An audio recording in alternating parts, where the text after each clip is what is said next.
Yes, Jobu was saying I was, well, that would be. Good day, ladies and gents, wherever you may be around the world, and welcome to Splendid Isolation number 64. As always, I'm going to start us off with a bit of a tune.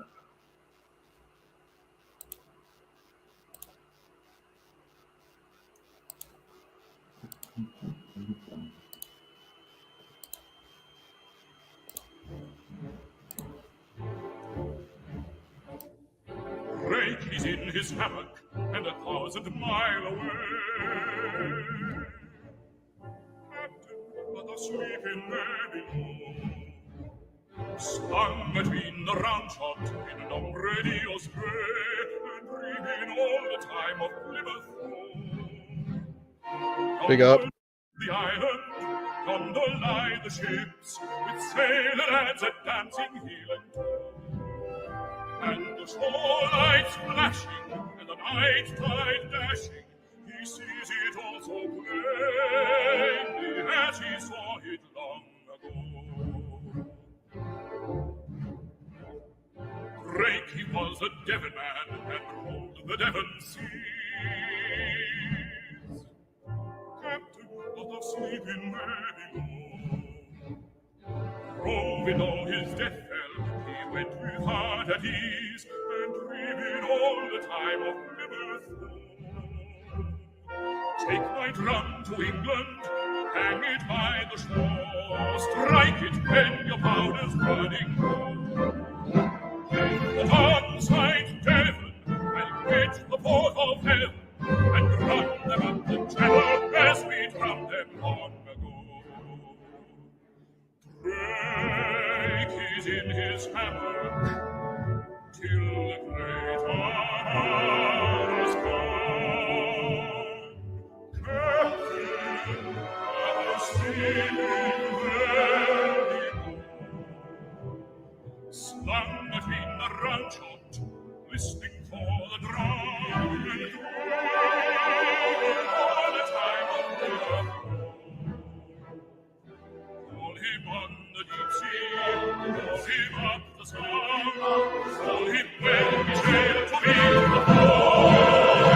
And the old race fly, and the old flags fly, they shall find him well and waiting.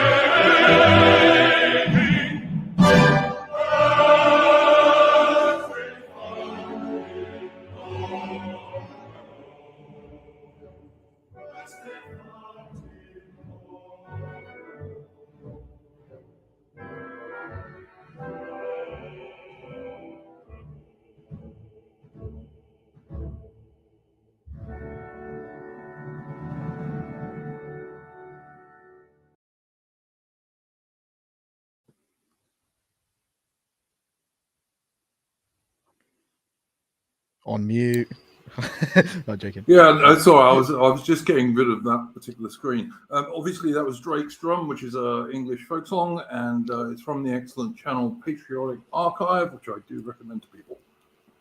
Okay, welcome to El Oko. Yes, senor. The former Royal Oak, who's actually not been on the stream for quite a while. Welcome. How you going, mate? Mi amo es el Elco, soy inglese, por favore. That's Quattro Frinco, patatas fritas. That's a fabulous Spanish accent you got there, mate. Muchas gracias. Yeah, what's happened? I had COVID. I got COVID in a very Chad way, I think. I was with a girl at the SE and I got it off her.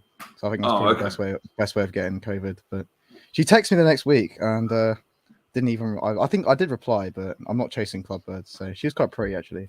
So it was worth getting COVID. I wasn't ill, to be fair. I think if I didn't test something from a woman, COVID's probably one of the better things. Well, indeed, yeah. That's true. That is very true. But yeah, to be fair, if I didn't test for it, I wouldn't have known I had it. To be honest, but I feel kind of guilty because I did give it to my mum as well, but I think she was fine. But she was like, "Oh, I was really ill for one day." I was like, "Really? Okay." I don't know if I've had it or not because I've never been tested.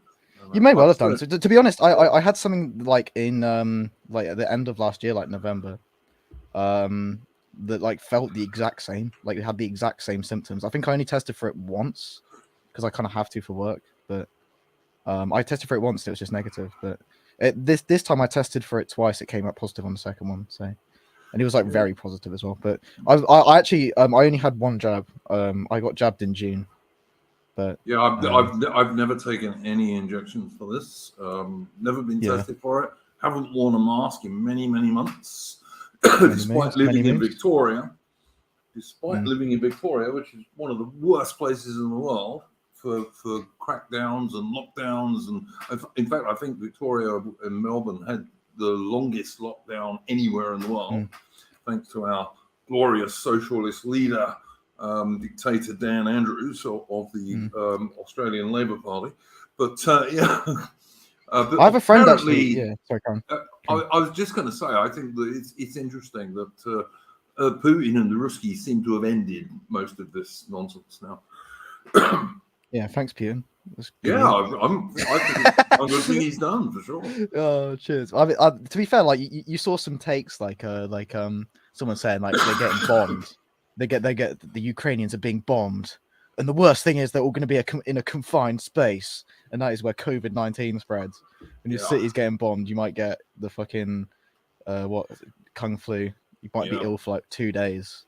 Yeah, bro, that's your number one concern when your like country's getting bombed. Yeah, it's far worse than all those missiles and artillery shells and all that sort of stuff. Don't worry about those. It's the China virus you need to worry about. JB said, Oaks put down the single mums and has popped in for a stream. This must be a ripper. That is what happened on New Year's. I was with. Oh dear, Duke doesn't know about that. I don't think. You want to be very careful what you say on stream, mate. You know what you say on the internet never dies. Oh well, I think I've already said it on Twitter. So I mean, like, who cares? But there you go. I have to say, I always did my best to avoid single mums myself. I didn't think they were a good bet for the most part. But obviously, you know, when I was a teenager and out on a Saturday night, then I didn't really know whether someone was or wasn't, to be honest. So, yeah. Yeah, well, I mean, like, I thought she was younger than she was. Because she, I don't know, I think she said she had, like, oily skin when she was younger. So, like, I think she was 30...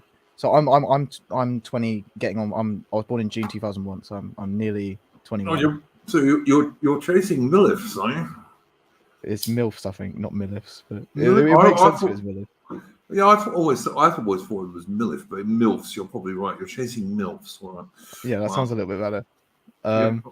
Well, not really. I think it was just like, I don't know. It's because I was actually, to be fair, I was seeing a girl from my church, say, before that, and then she sacked me off. So that was why. So she wasn't too bad, to be fair. But like I feel kind of bad. There's like some like 12-year-old kids, or like not 12, but like 9-year-old kids going like, yeah, some like 20-year-old dude like just came to show. To be fair, they weren't there. They weren't there. So I mean, like, I didn't actually know she had kids till after. But like, she literally introduced me to her kids. We're gonna have to be careful. Because sorry, we're going to be accused of degeneracy very shortly if you carry on. Well, okay, all right. You don't have sex before marriage, okay? It ruins your brain, okay? Yeah, absolutely. It genuinely does. Don't do it, okay? Yep. But yeah, that was what happened. But anyway, it wasn't. To be fair, I'm not the only person ever who's, you know. No, you're not. Yeah. There you go. You're most certainly not. Yeah. It was the MILF rebound. Yep. Jobo in the chat saying MILFs are like the forbidden fruit in the Garden of Eden for a younger bloke. Okay. Yeah, to be fair, she wasn't actually bad.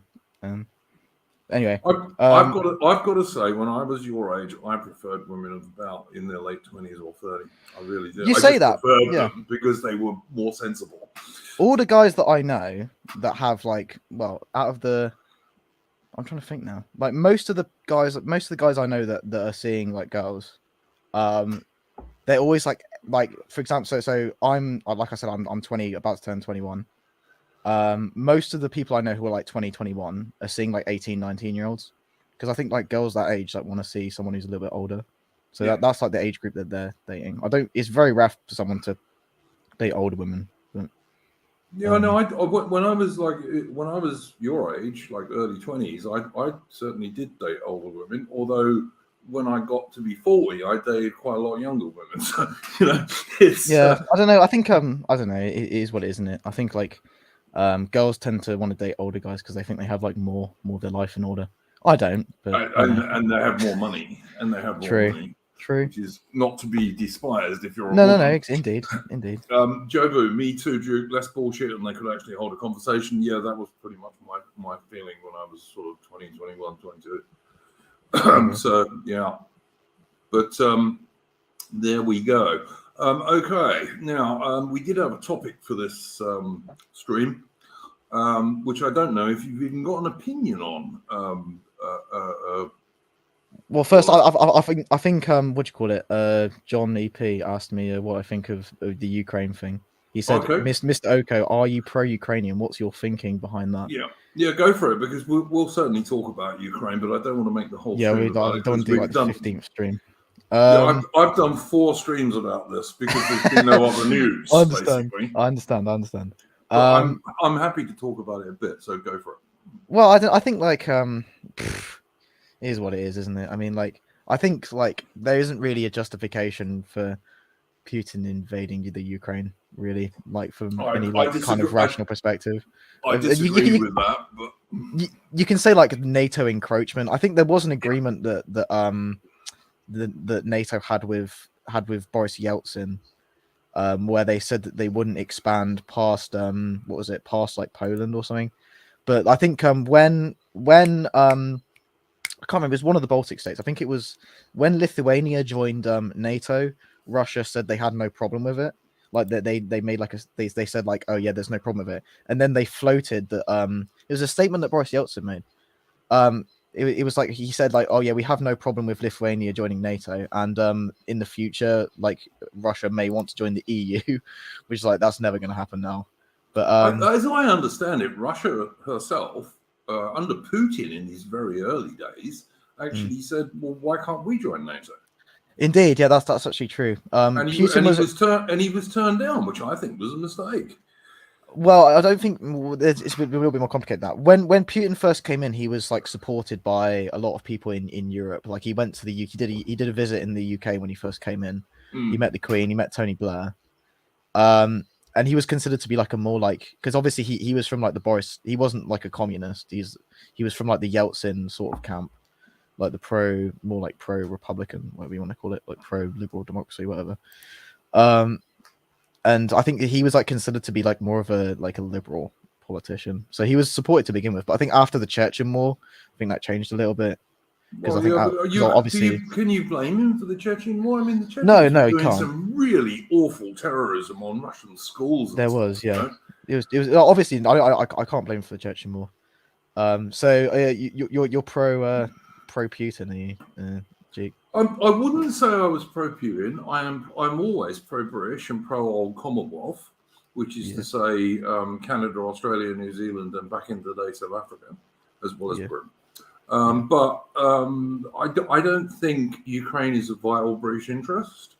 I don't think we should be giving all our war stocks of anti-tank and anti-aircraft missiles to the Ukrainians. I don't care who runs Ukraine, and I can understand why Russia did what they did, because NATO already has a border like 64 miles from Russia's second city, which is St. Petersburg. And I just don't think the Americans, for example, would put up with the Russians having a border 64 miles away from Washington, D.C. I don't think they would for a moment. And so therefore I can kind of understand why Putin said, no, we've got to stop this. Well, and to be fair, he did try and argue about it. Like he did try and get his point across for a long time peacefully and was ignored. Yeah, big up Limbu in the stream. What's going on? Good day, Limbu. How you going, mate? I'm doing fine, thank you. No worries. Apologies for not coming on time. I had my Instagram notification switched off. That's all right, mate. No worries at all. Having some marshmallows in the garden, were you? Oh yes. You saw perfectly well, mate. Lovely stuff. It's the right kind of day for it, to be fair. It's nice and warm today. Lovely weather. Let me bring something up to Duke, though. I did call a certain conflict in Ukraine and Russia. I did say that was going to happen, didn't I, Duke? You did, mate. You did. I remember you saying that quite a long time ago as well, actually. I didn't at that stage think that Putin was going to push it, but he did. So there you go. I was on the more wretched. I was looking at the geopolitics and the actual region of Russia and Ukraine, and it was going to be likely that Putin was going to press that button. So yeah, I don't think he had a lot of choice, to be honest, because it was quite plain that had he not done so, eventually Ukraine was going to get admitted to NATO and was going to go full global homo, and that would have been another border very close to Russia in a very important area because of the Black Sea and the naval base at Sevastopol and all that kind of stuff, you know. So I don't think this whole Western mainstream media idea that Russians evil and Ukrainians great is, to me, childish. It's just no. childish. We have to reject that. At the same time, we have to reject that Putin's our mate for the right. He's not our mate, Putin. No. No. Listen, I don't think Putin's our mate, and I think that the Chinese Communist Party is even less our mate than Putin is. But I don't think Putin's our mate. But I think we in Britain, for example, should be able to have a relatively okay neutral relationship with Russia. You know, not as an ally, but not as an enemy either. Because our interests don't really cross that much these days. Oh yeah, no, definitely. I'd say saying that Ukraine was joining global homo is a little bit inaccurate, because you have to think about a lot of the Eastern European countries or Central European countries that are pro-Western or pro-NATO. You know, you look at who's running them. You got Duda in Poland, you got Orban in Hungary. I was just going to say that Czech's pretty conservative. Czech Republic. Yeah. I was just going to say though, whilst Hungary and Poland are relatively based, if you compare them to UK or America or France or Germany, there's a good deal of globo homo going on in those places too. Well, there's a good deal of globo homo going on in Russia. I mean, they have the brand no, there is. Yes, don't disagree with that either.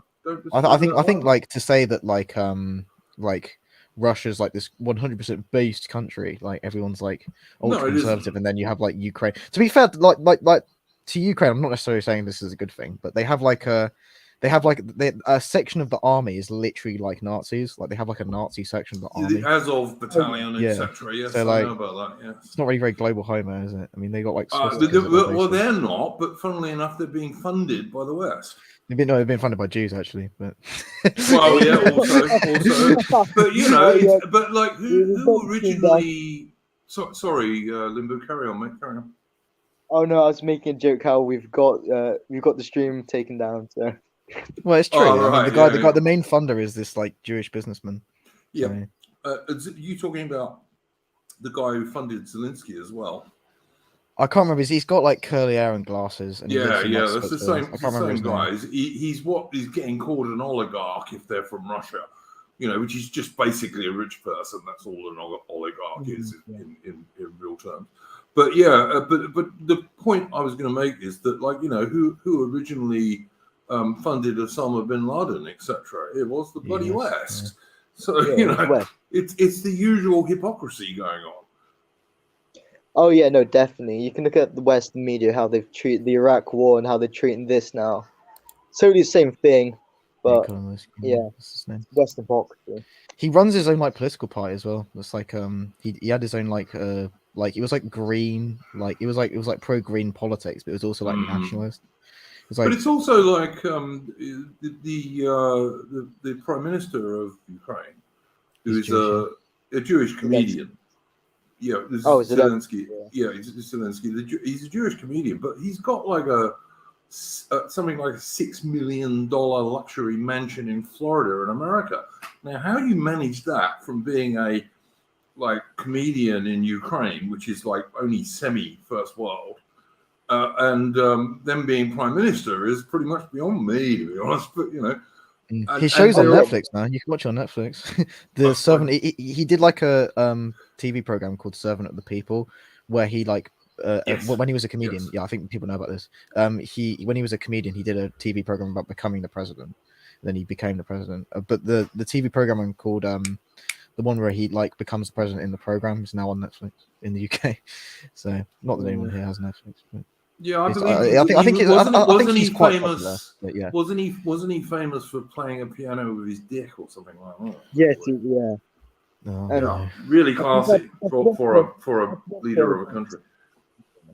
I mean, culturally, you can look at the East. They're pretty conservative. They're pretty right wing with their ethnic views and all that. But if you look at leadership of some of the Eastern countries, they're nothing to align with, especially with the West. It's not our fight, really. Just look at Zelensky. You got him playing with his dick, and then you've got him putting the piece out the right. I mean, he's not the man. He's not the man for Ukraine. How the West is idolizing. He made Stepan Bandera a national hero, though.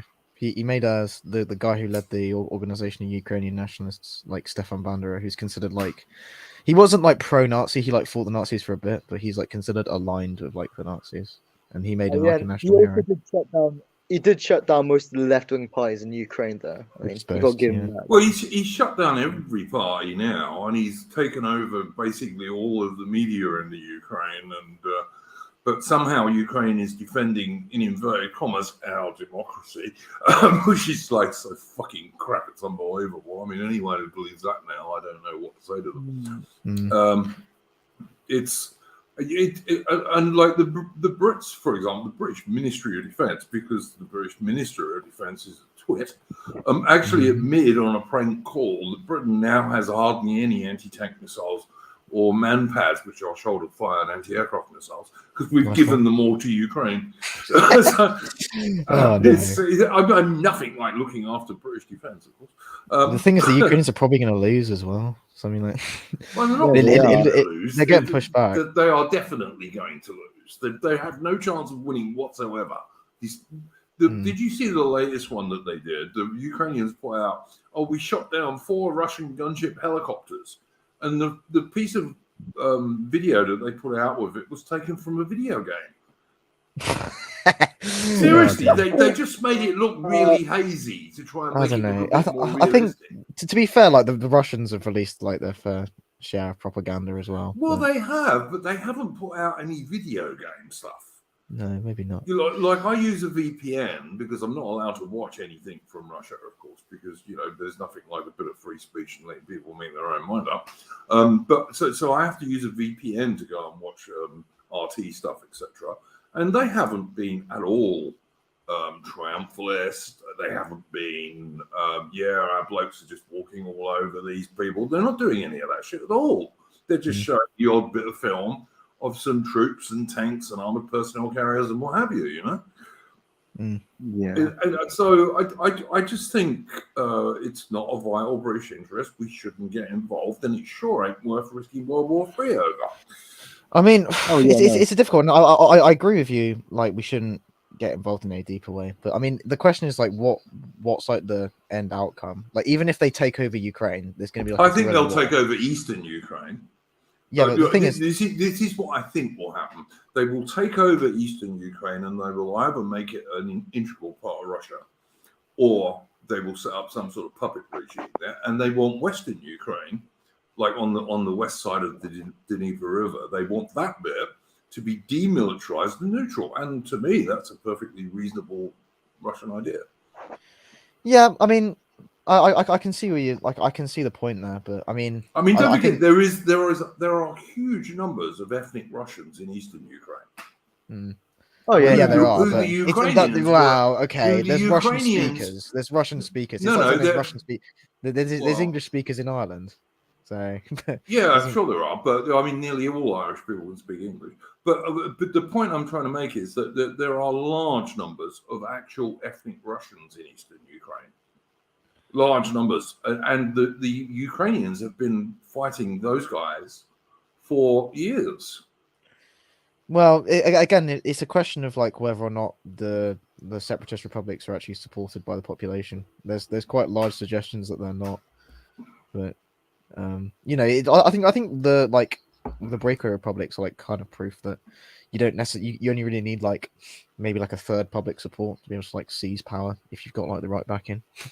So yeah, I think maybe, obviously the only like data I have to go on that is like polls, and people say polls aren't reliable. So yeah, I think there was polls that said that like 27% of people supported the like separation, like 40% supported like making Ukraine a federal state, and like 30% supported just being in Ukraine. But I think to be fair, the Russians actually gave Ukraine Crimea and Donetsk and Luhansk because they wanted a larger number of Russian speakers in the Ukrainian like federation. So yeah, like but when there was an that election, was under the Soviets. That was under the Soviets. well, it was after as well. It was in 91 as well. But they were given the Ukraine. The Ukraine was given the Crimea under the Soviet regime. When it didn't matter because they were all under the Soviets anyway, including the whole of the Ukraine. They were happy for them to have it because they wanted a larger number of Russian speakers in that state, which would mean that there was a more pro-Russian angle in terms of the politics of the country. We seem to have lost Limbo. Hopefully, he'll come back. But there was actually a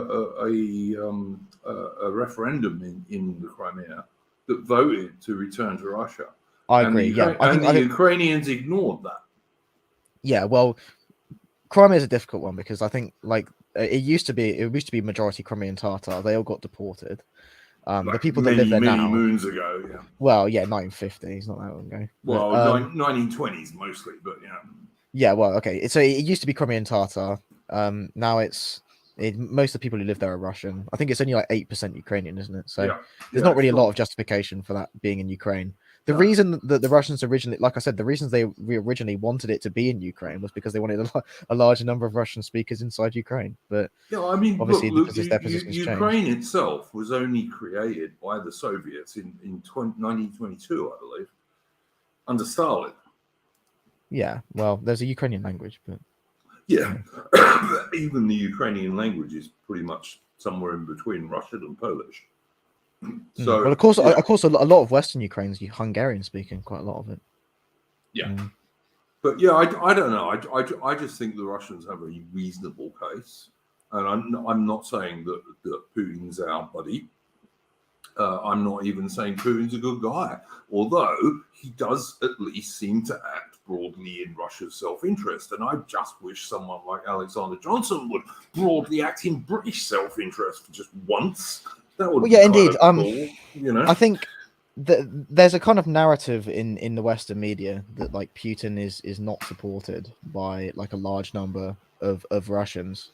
And like he's become more popular since this war started, because that always happens. Yeah, to be fair, there's a large number of Russians who don't support Putin, but there's also like 60. I think it's probably about 65% probably support Putin, and it's gone up since the war started.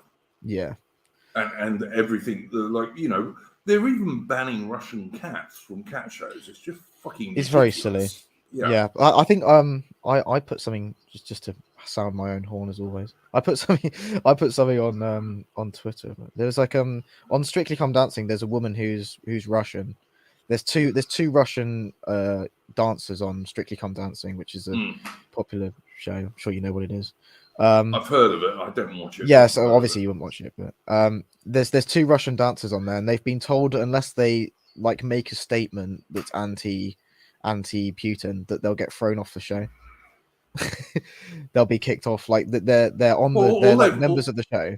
All they've got to do is say that they're actually trans, and then they won't be able to do that. Yeah, exactly. They could say they don't identify as being Russian. So well, they should just say they're trans, and then it wouldn't matter if they were Russian then, because that'd be all right. I mean, the one thing I did find funny about Ukraine, the one thing I did find funny about. Sorry, I was just talking to someone else there. Oh, no worries. So I thought I put myself on mute. I was the one thing I found funny was that the trans people in Ukraine, and there are some, were trying to leave with the women and children, and the Ukrainians stopped them. Said, "Now you're blokes." because the passport said male. Yeah, it's quite funny. Which I thought was excellent. I really did think that was great. Brian Borrow in the chat. Where are we? Yeah, no, actually, before I do this, Duke Sanders made a very good point. Why don't we call people like William Fentz an oligarch? Exactly right. Like all of these rich bastards, they're all oligarchs. It's just it's a term they're using against Russia, which is just nonsense because it's just rich people, basically. Very rich people. There was somebody else in the chat. Oh, yeah, Brian Borrow said the Greeks were in the Crimea before the Russian Tatars. Yeah, absolutely. I mean, the Athens, I think, at the time of the Peloponnesian War, used to get half of its wheat crop from the Crimea. So, you know. And actually, even today, 30% of world wheat production is either Russian or Ukrainian. So this is going to come up and bite us in due course. We'll see. Like, I don't know. Some people think like it could be coming to a negotiation point, so it might be all right. Oh, listen, Russia's going to win whatever happens. It's how. See, I think the Americans, particularly, want this to go on for ages, and they don't really care how many Ukrainian women and kids get killed. They just want to try and bleed Russia a bit. You've got evil, senile old bastards like that scumbag Biden, and Britain's Alexander Johnson is no better, except he's not quite as senile, although he's a cuck to his girlfriend, to his wife. You've got these people saying, "Oh no, Putin's got to be assassinated or removed from power." How the fuck they think they're going to do that against a power that's got huge numbers of nuclear weapons? Exactly. Yeah, the KGB as well. Yeah. It's just, you know, they're just being morons, basically. I mean, I'd far rather see Joe Biden removed from power than I would Putin. And as I say, I'm not particularly pro-Putin. I'm just completely neutral about it. I don't care who runs Ukraine. Yeah, well, I mean, like, I think people in Ukraine seem to overwhelmingly want to live in Ukraine. So I mean, like, I guess I don't know, mate, because I can't see anything that's even slightly fair on any of the Western mainstream media. Nothing. Well, of course. I mean, I don't know. It's a war for you, isn't it? I wouldn't say that anything on RT or Sputnik would be particularly fair either. But no, but they're fairer than the Western media, which is just Ukraine may be is wonderful. I mean, I'll ask you this, Rollo. I mean, could you fly a Union flag or a St. George's flag in your garden? Without any worries whatsoever. Well, I live in a pretty white city. I live in Plymouth, so I mean, okay. Probably. Plymouth's a nice place. I like Plymouth actually. It's a nice town. But yeah, all right. So you might be able to there. But I mean, there's a load of areas of, say, London, for example. I used to live, like I lived in. I'm from Hounslow originally, and I lived in Shoreditch for a bit. Like both of those you would be able to. Yeah, I know those places. But you can fly a Ukrainian flag everywhere, and people say, "Oh yeah, wonderful." So Ukrainian patriotism is fine, but British patriotism in Great Britain or English patriotism in England is can't do that. That's racist. There's just so much hypocrisy around all this stuff that is what, like, and almost every single political person, individual, and group I hate and detest is pro-Ukraine. Well, it's a fair point. I mean, I think it's like I don't know. There is a problem with just taking the contrary position on everything, just because it's the contrary position to, like, I don't know, global homogenic belief. Like, for example, people do this on, like, silly issues. Like, people say they like the Taliban and stuff. So, they're obviously unjustifiable. Yes, I do remember when the Taliban, like, took over Afghanistan really quickly because, like, you know, surprise, surprise, the Afghans didn't really want all this lefty, liberal, globo homo bollocks. Everyone said, "Oh, the Taliban are our friends," you know, on the right, which was absolutely, you're right. It's ridiculous. Yeah, it's not. And it's foolish to think that Putin is either. But on the other hand, what I'm against is this idea: oh, Ukraine's great, and all of a sudden, like, the biased brainwashing corporation and all the rest of the Western mainstream media, which over the last 2 years should have proved to this person with the smallest understanding how dishonest and rubbish they are, is now, and people are now believing them.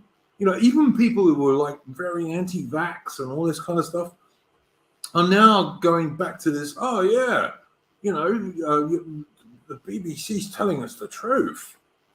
Like, the BBC can't lie straight in bed at night when they try to sleep.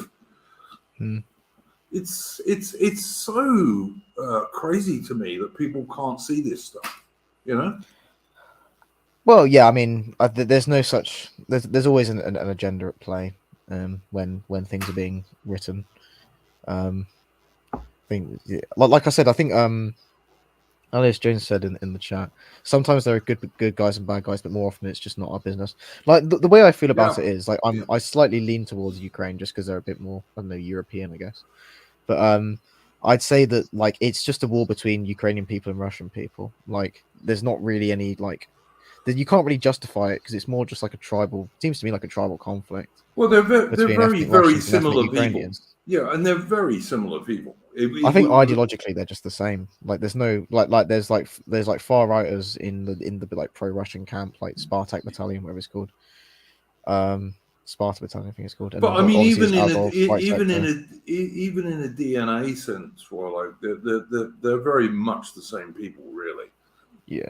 It would be pretty similar to England fighting Wales or Scotland. You know, it's like very closely related people fighting each other.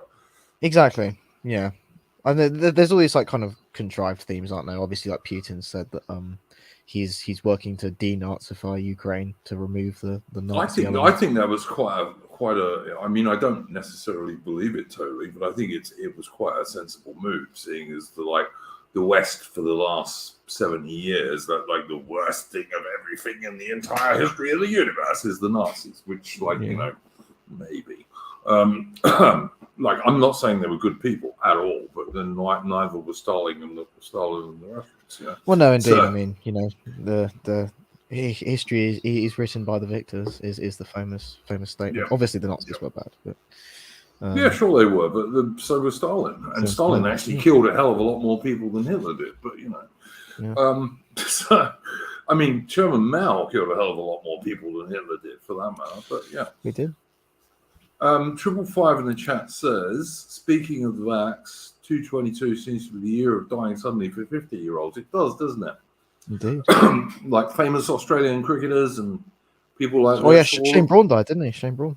Shane Braun. Yeah, Warney, Shane Warne, and also Boone, the wicketkeeper. He also died, and both of them had just had their booster third vax. It had nothing to do with that. Of course not. No, absolutely not. Joe Boo in the chat is more coming out with what I think is actually probably true, but there we go. Yeah, I mean, they just said, no, it was his bad lifestyle and all this stuff, and all right. Oh, sorry, not Boone, Marsh. I beg your pardon, Joby. You're quite correct. It was Rodney Marsh who died, not Richard Boone.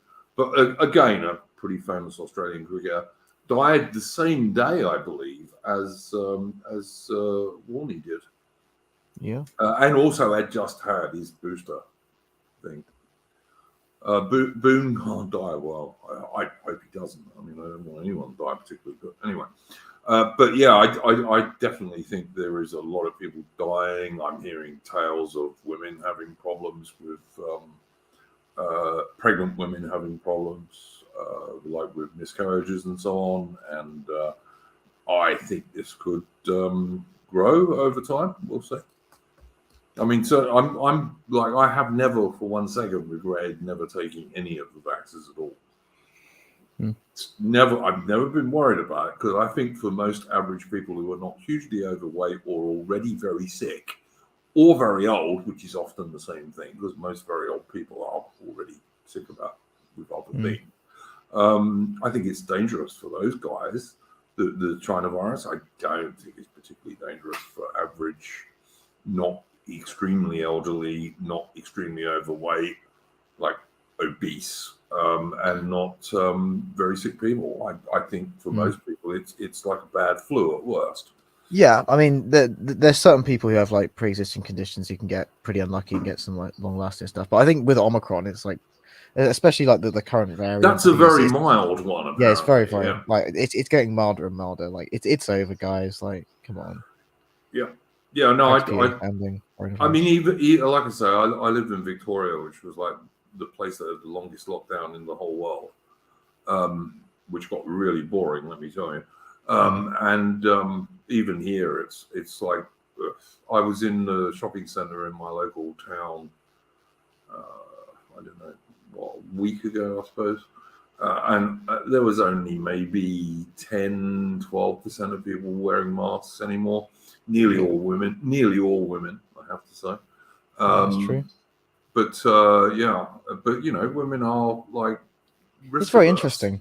I think that I think it's very interesting that women wear masks a lot more than men do. I think like someone said they think it's like, so you don't have to like show their face. It's like kind of like showing the like benefits of the hijab or something. I think there may be some truth in that. I'm not saying there's no truth in that. It's mostly risk averse, I think.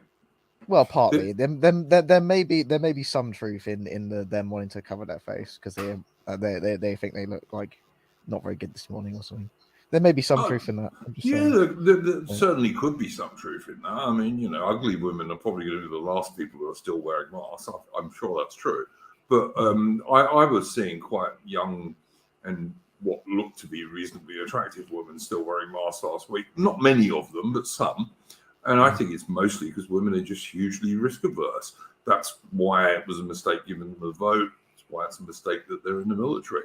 Well, women tend to fall for like propaganda or like what is it, like current themes very, very easily. That's why they always like, you always see like women wearing like reading like fucking Heat or like Hello magazine or some shit. Like, yeah, shit, basically. Let's read some shit. It's true. It's like their movies and the TV series they watch. They're just shit. They're just it's like nothing's happening. I'm sorry, I can say this. The girl I was dating last year, she didn't wear a mask in shops. That was very based. It turned me on a bit. Yeah, that was in like October, so yeah, cool. I'd agree with that. I think if they don't, yeah. I was like, yes. Mitch in the chat is saying mainly boomers and older Gen Xers near me still wearing masks. So said men I know. I don't know about Mitch. I've not seen that where I am, mate. It might be where you are. I'm not calling you a liar, but it's not where I am. Where I am, the only people I really still see wearing masks are either young or middle-aged women. Even the old women are mostly now not wearing them. I think like probably like a few older people do. Yeah, I do still see. To be fair to Bitch, I do still see some like fat old bastards who are still wearing them. Yeah, because I think they've been convinced that because they're fat, and like Australia has a big fat problem, just like America and UK does. Not as bad as America, but I think actually slightly worse than Britain. Those guys have been like told, because you're vastly overweight, you're vulnerable to this. But if you're vastly overweight, you're vulnerable to all sorts of things. So, you do still see some of them. But I'm not, like, as I said, there was a big change the last couple of weeks. Like when I went to the supermarket, like the huge shopping mall I go to in the town I live near, outside of Melbourne. When I went 3 weeks ago, I would say that 60% or so people were still wearing masks. When I went last week, it was 10, 12% maybe. And I just think, the few people who wear them because people are sheep. This is why I never wore one, because people are sheep. And so if you don't wear one, you're encouraging other people not to. That's why I stopped wearing one very quickly. I stopped wearing one months and months and months ago, even on buses. And if someone said something to me, I said I got an exemption, which they never asked me to prove. So, although I think I could have got one from my doctor, to be honest, if I'd wanted to. But yeah, it was... it's crazy how people just fall for this shit. And the flu disappeared for 2 years. No one died of the flu for 2 years. No cases. Does anyone really believe that? No. I mean, to me, it's insane anyone believes that. In the same way that, you know, when that dude in New Zealand was shot dead by this gangster guy in New Zealand was shot dead by another gangster. And when they did the post-mortem, they found he had the China virus, and they said he died of the China virus. It's true. Deaths within 28 days of a positive test. Like it's just obvious nonsense. Like just ignore the 6.9mm rounds. You know, it's like he was fucking like just got hit by a car. It's like died of COVID, bro. Yeah. It's so, and it was such an obvious con, and so many people didn't see it. So, you know, I don't know. It's crazy. But yeah, Steve in the chat says you still see people driving around in cars masked. Yeah, occasionally you do. And I just think moron. But then I thought moron 6 months ago when I saw people doing that. Just like I did when I saw someone walking along in the open in a park with no one within 500 meters of them walking along with a mask on. It's like, what the fuck are you doing, you moron, you know? But yeah, there we go. There are a lot of stupid people in the world, you know. And it's my birthday today, by the way, guys. I am 57 today, and I have to say, my 57 years has not convinced me that people are very, very intelligent in terms of many, many people. Like most people are. There are many intelligent people, but there's a lot of fucking idiots in this world, guys. Trust me, there really are. I mean, look at the politicians who get elected. So you know, yeah. Yeah, you see a lot of people sat in like cars. Like you used to see a lot more, but some people. I used to laugh. I used to see people on bikes wearing them on their own. It was like that. Fuck. Well, the Uber drivers wear them, but I think that's largely because like their wind gets in the face, whatever. But well, it could have been that, I suppose, and they might have been told to do it. I don't know. But to me, it's like a virus is going to go through a paper mask. It just is. Yeah. It's huge bullshit. Well, yeah, I mean, like, you know, it's an airborne virus, isn't it? I mean, I think there was like some like study that they did that found that they think like all the restrictions and everything only reduced like deaths by 0.2% or something.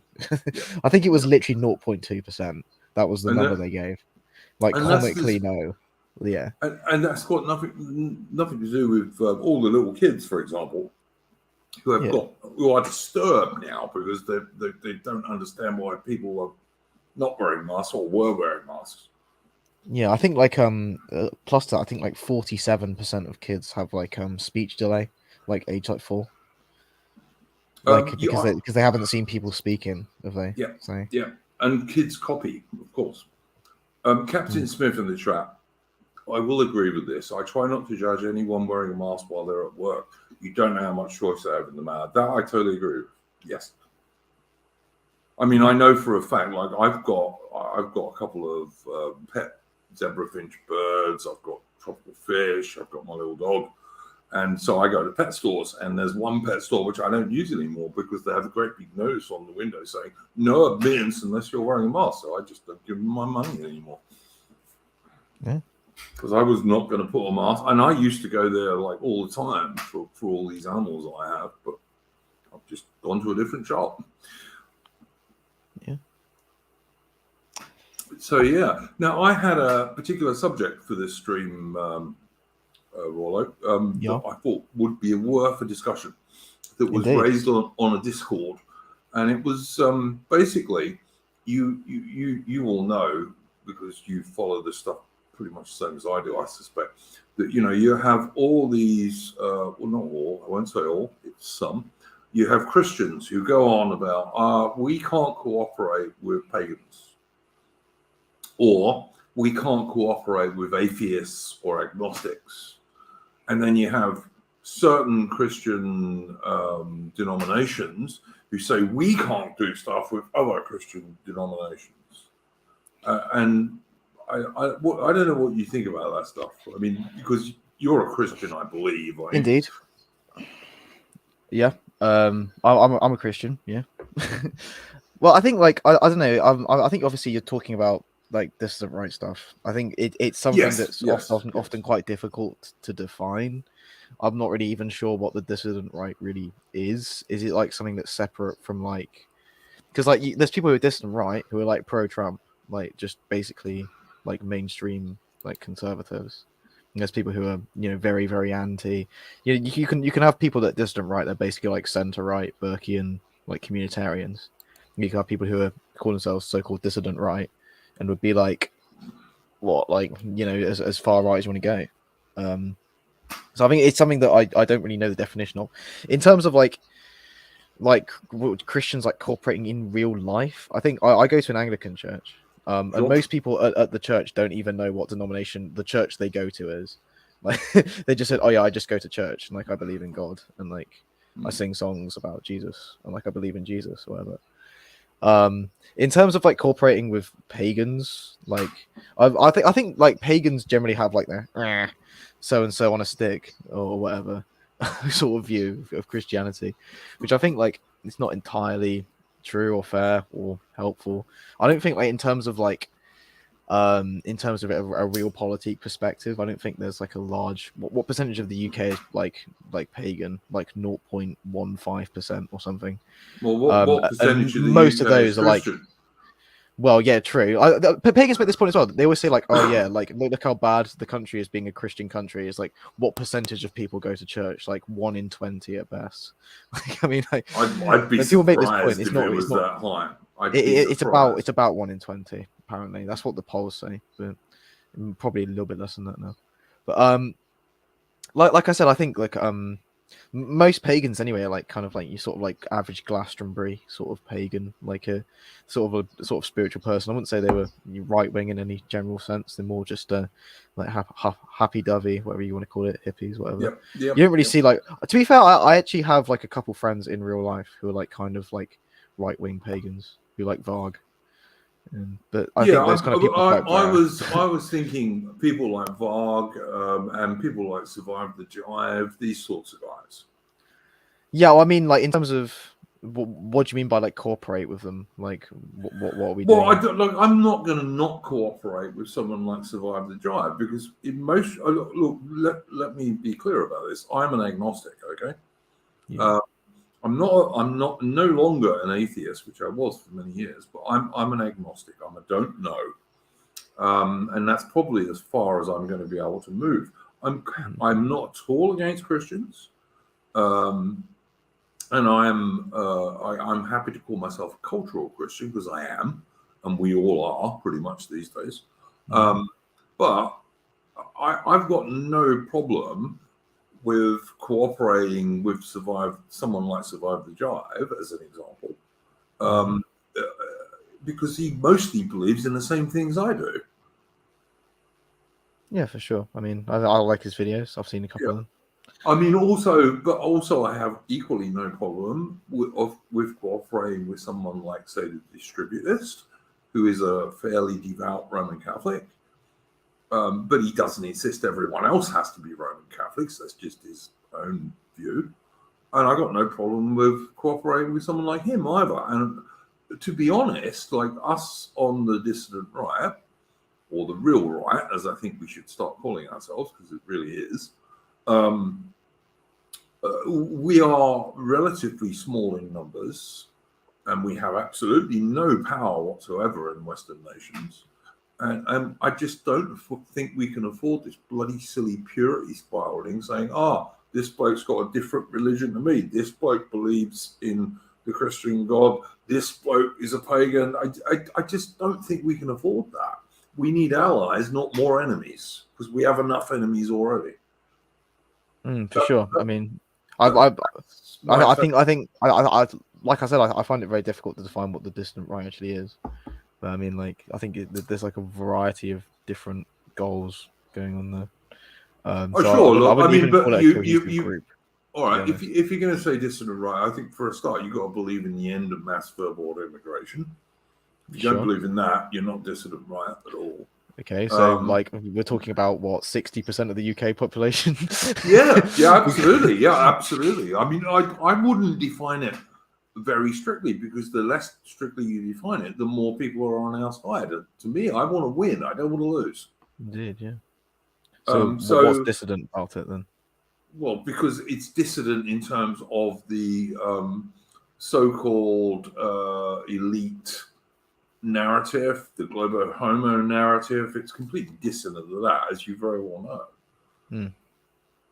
Yeah, well, it's dissident to that. It's dissident to say the so-called Conservative Party, for example. Well, you have to think back to the Leave campaign. I'm not trying to start an argument here, but if you think back to the Leave campaign, they had that poster that said, breaking point, with like a picture of like a group of migrants from Central Africa, Millions of the bastards. Yes, I remember. Yeah, would you say that was a dissident right piece of material?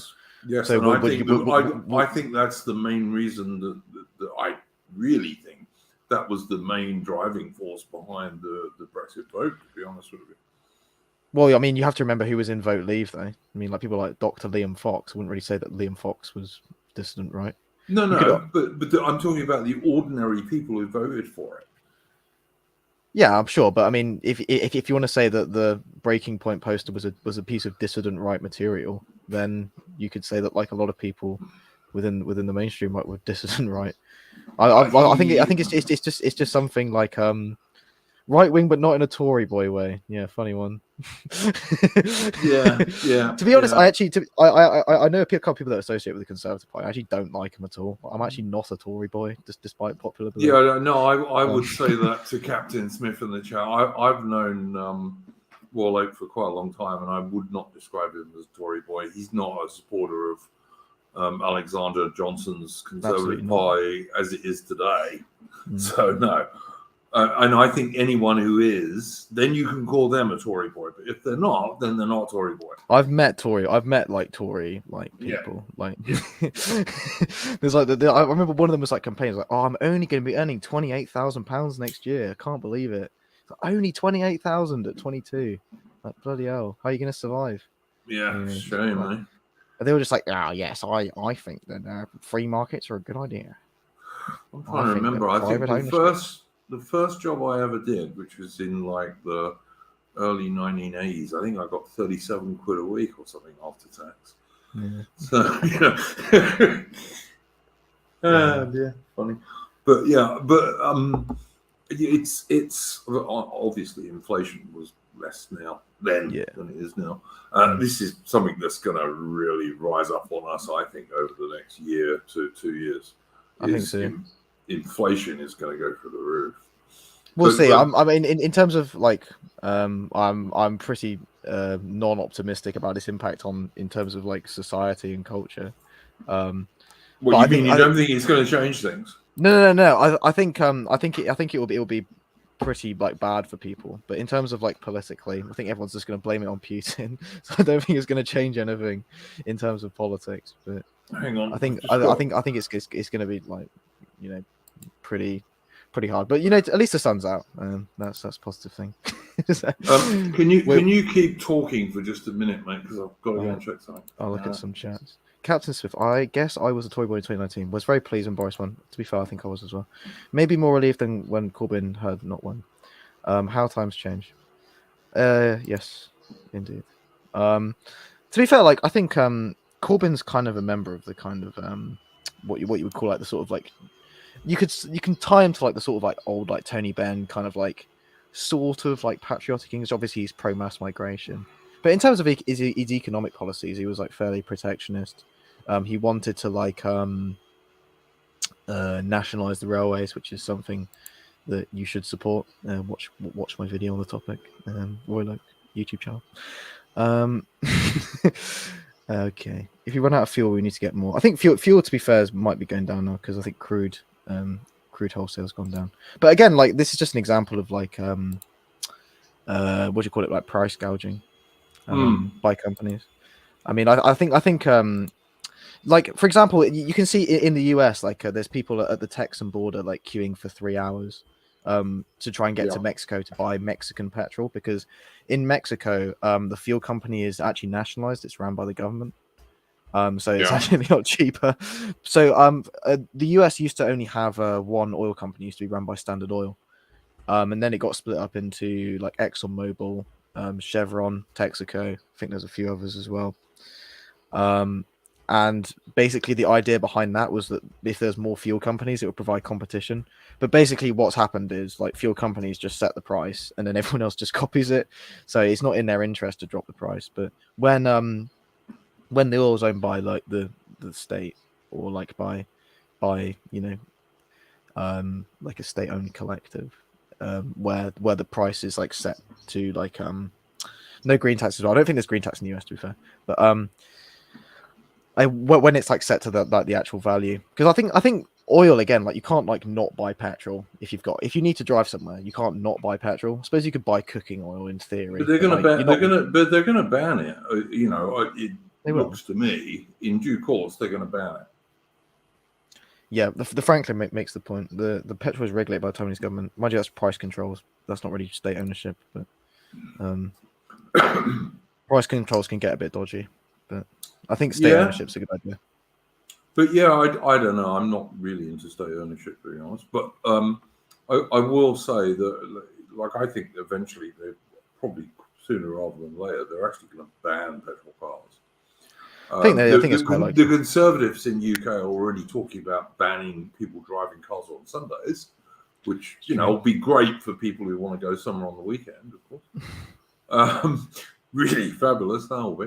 And also, of course, electric cars are extremely expensive, and there's no sign whatsoever that they're going to get much cheaper. And I think that's deliberate as well, because they don't want most people to have one. And they're going to be quite short. They're going to be quite short-ranged. Because basically they want to stop the plebs, i.e. us, from going anywhere. And I absolutely think that's one of the things they want to do. I mean, I did my usual look at the Biased Brainwashing Corporation before this stream. And the BBC are actually suggesting, what Britain needs is gigantic solar farms. Now, and that'll work so well in UK, which is so known for its blue, sunny skies. I mean, they don't even work that well. They don't even work that well in somewhere like Victoria in Australia, which has very changeable weather. I can see why the Palm settled here, because the weather, you can get 5 different seasons in one day here, and in the winter it's not particularly warm. It's not particularly sunny most of the time, but it's a lot warmer and more sunny than the UK ever is. So it's just it's more live in the pod, eat the bug stuff to me. Yeah, well, I mean, like the big question is, like, obviously, there are. I think it wouldn't be incorrect for me to say there are negative environmental impacts from using loads of like oil power plants or coal power plants, for example. But I mean, nuclear is like totally clean, total clean steam coming out the top. And they're against nuclear. Modern nuclear power stations are actually very safe. Like everyone goes on about Chernobyl. And that one in Japan with the earthquake, but they were very old, both of them. Well, the thing is with Chernobyl is it kind of showed the sort of flaws of the Soviet system, because I think there was like the reactor that blew up, they were pushing to like build it faster than could be built, because obviously they wanted to like the person who built it to look good.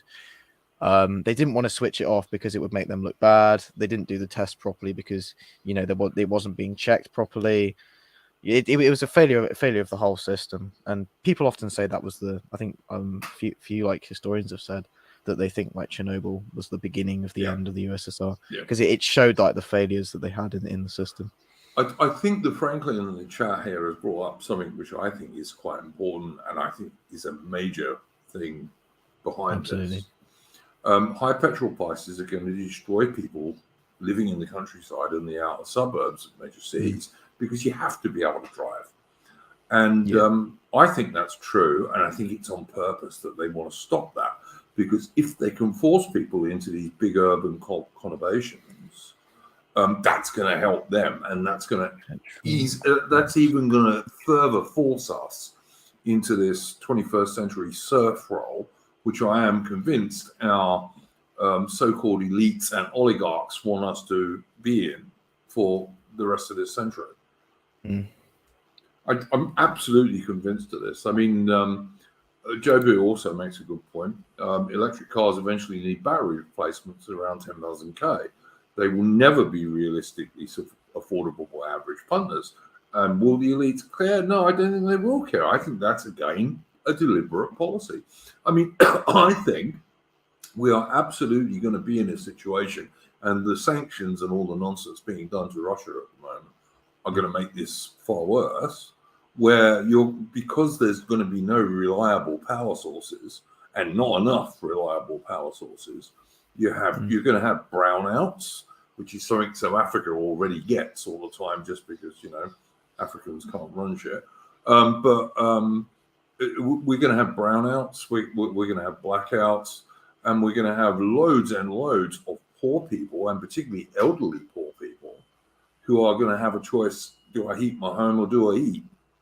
Exactly. Yeah, I think it's probably right for a little bit, because obviously it's the summer now. But I think I'm not saying this is going to happen this year. No, I'm not saying this is going to happen this year, Rawloke. But over the next 2-3 years, I absolutely am convinced it is going to happen. I think so.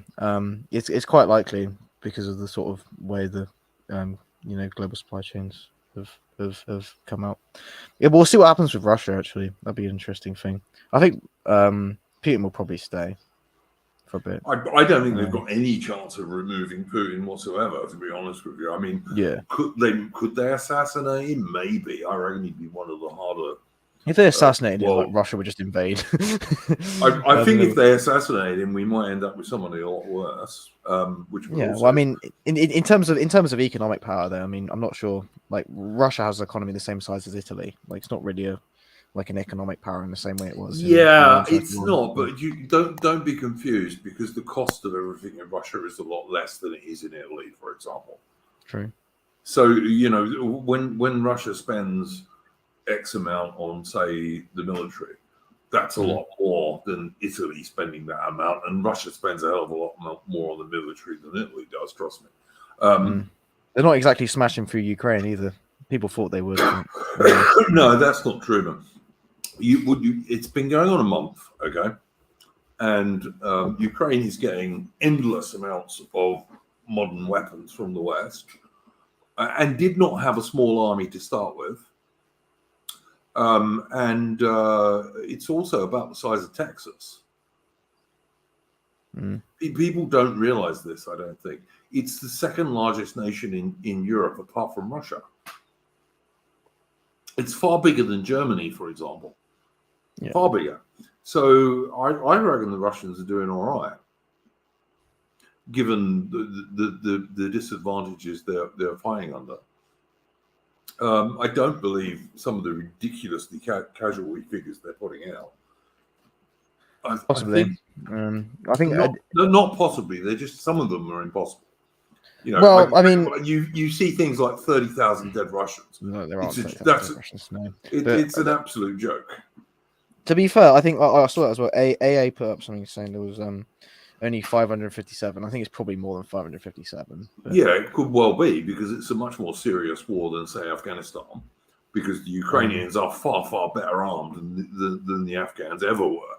Yeah, there's probably 3,000 dead Russians. I think obviously if they're could be. If it's an offensive, probably you have more casualties on the offensive than the defensive. Yeah, you're going to lose more men.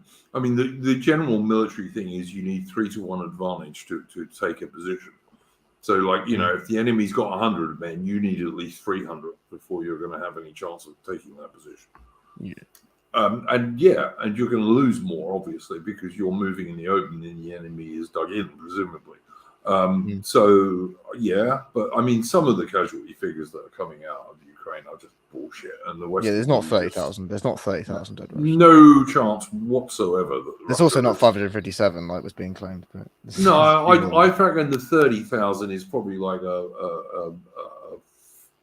don't know. Let me think. Russia could have lost 1,000, maybe. Well, they've lost. Well, Ukraine's lost. I doubt they've lost. They're on the defensive. I would There's be no way- very there's su- probably I more than would be 1,000. very surprised if Russia has lost many more than 1,000 dead. To be honest, very surprised. Okay. It may be 1,500 at most. It's certainly not going to be much more than that.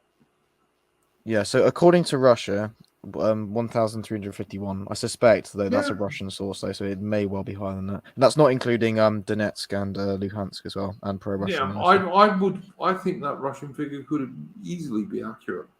I mean, Britain so lost 1,300 plus whatever, plus 500 odd from Donetsk and Luhansk. Plus whatever from South but they're Ossetia not. But they're and Crimea as not well. Russian soldiers. They're soldiers from those pro-Russian militia. Yeah.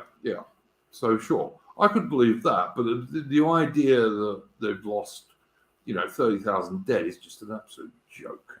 Yeah. No one who's ever served in the military would even conceivably believe that. So according to NATO, between 7 and 15,000, and according to the United States, what, dead? Yeah, that's what NATO say. But according to the United States, and according to according to the United States, between 15,000 and 22,500 dead. That's not including Luhansk and Donetsk. Absolutely, and not including South Ossetia. Nonsense. Yeah, no, absolute nonsense. That's just a lie. Britain in 15 years. No, actually, more than that. In about 19 years, in Iraq and in Afghanistan, lost less than 800 dead. Yeah.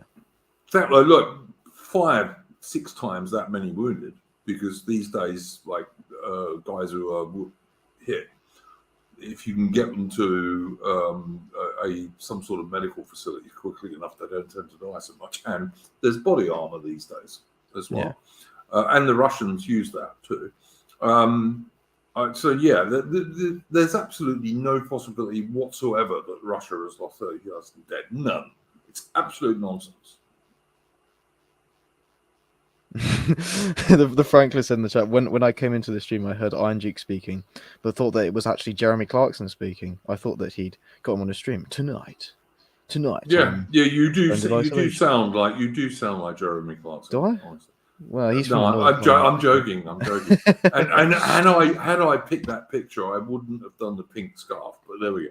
I can't. I'm colorblind. I can't tell it's pink. So yeah, it's pink. Is it pink? It looks white to me.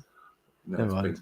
I will say the Franklin is correct when he says people in the West have no idea how much their worlds will change within the next decade.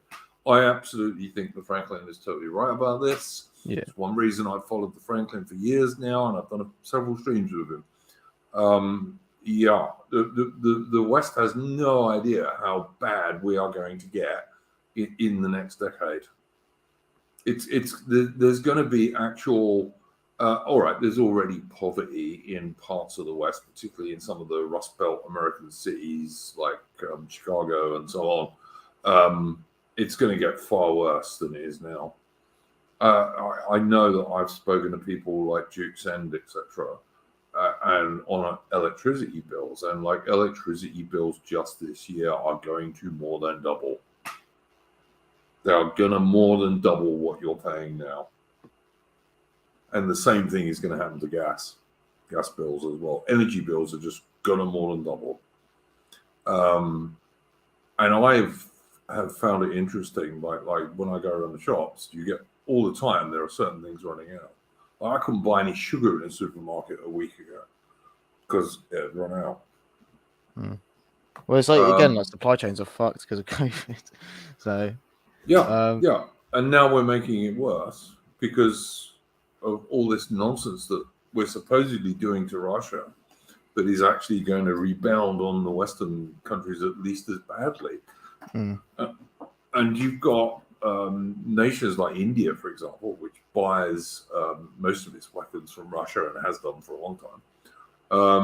They're not going to desert the Ruskies.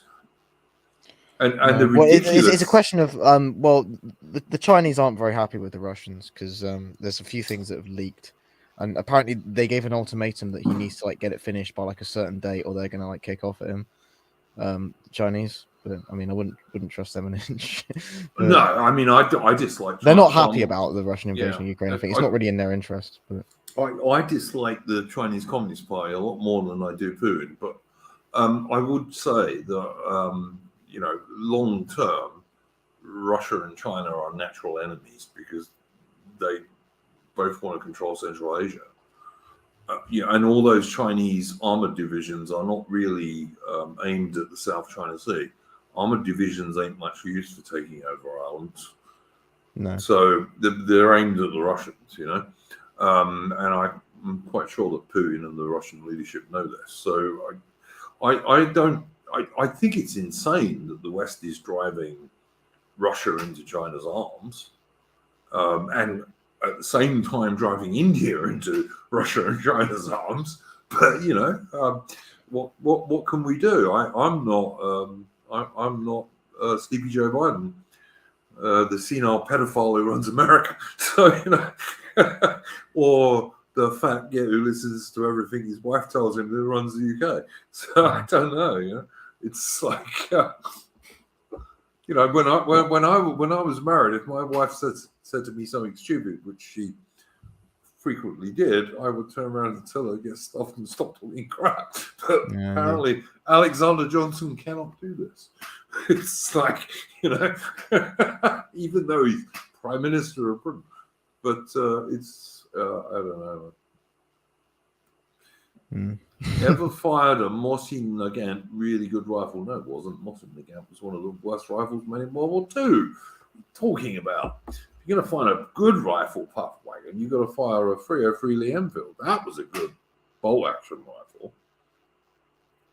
Even the Japanese rifles were better than the Mosin Nagant, which I think was probably the worst of all the major people's rifles in World War II. Yeah, short magazine Lee Enfield, the Duke said. That's quite right.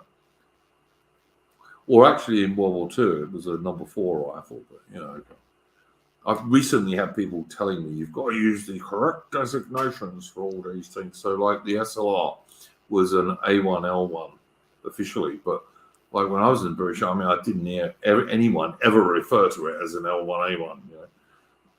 It's an SLR, for God's sake, self-loading rifle. Yeah, 303s are excellent and also really fast firing. Like if you can only buy a bolt action rifle, like for example, people in Australia, a 303, if you practice with it, is a very fast firing bolt action rifle, and it's probably the best bolt action ever made. I agree with that, the Duke said. Yes, I do. There's an Aussie bloke actually who goes in competitions in America. And has won quite a lot of them, and can even compete against people with semi-autos and not come anywhere near last because he's so quick with his short magazine Lee Enfield. And in Australia, they were short magazine Lee Enfields because Australia never used the number 4, unlike the British Army. So there we go. But yeah, I don't think we really got to the end of our little discussion about people who are atheists or agnostics or Christians of various denominations or even pagans, and how I don't see any reason why those people can't cooperate, providing they're not slagging each other off on whatever it is they believe or don't believe. Like if they're just talking about stuff that they do believe together and that they agree on, I think that's probably the way to go. I don't know what you think about that, Roland. Yeah, I'd agree. I mean, I don't know. I think that, to be honest, like I think a lot more pagans have an anti-Christian view than Christians have an anti-pagan view. I don't think like Christians go around like saying they hate pagans because there's not really any pagans left. so I mean, there you go. There's not really Christians left either, to be fair. But yeah, broadly speaking, I'd agree with that. I mean, there's atheists who I agree with politically. There's Christians who I strongly disagree with politically. Yeah, all the time. So, yeah. Yeah, no, I don't disagree with that. I mean, look, I used to be an atheist. I haven't been an atheist for years, but I used to be. And if you look at new atheism, in inverted commas, those guys are faggots. They're very lefty, liberal, globo homo, and they're all lefty. very lefty, feminist, you name it. And like, absolutely, I couldn't cooperate with any of those people under any way, shape, or form. But on the other hand, there are other atheists who don't make a big song and dance about being atheists, usually. Like, they just don't believe, who are absolutely right-wing. And I've got no problem with those people.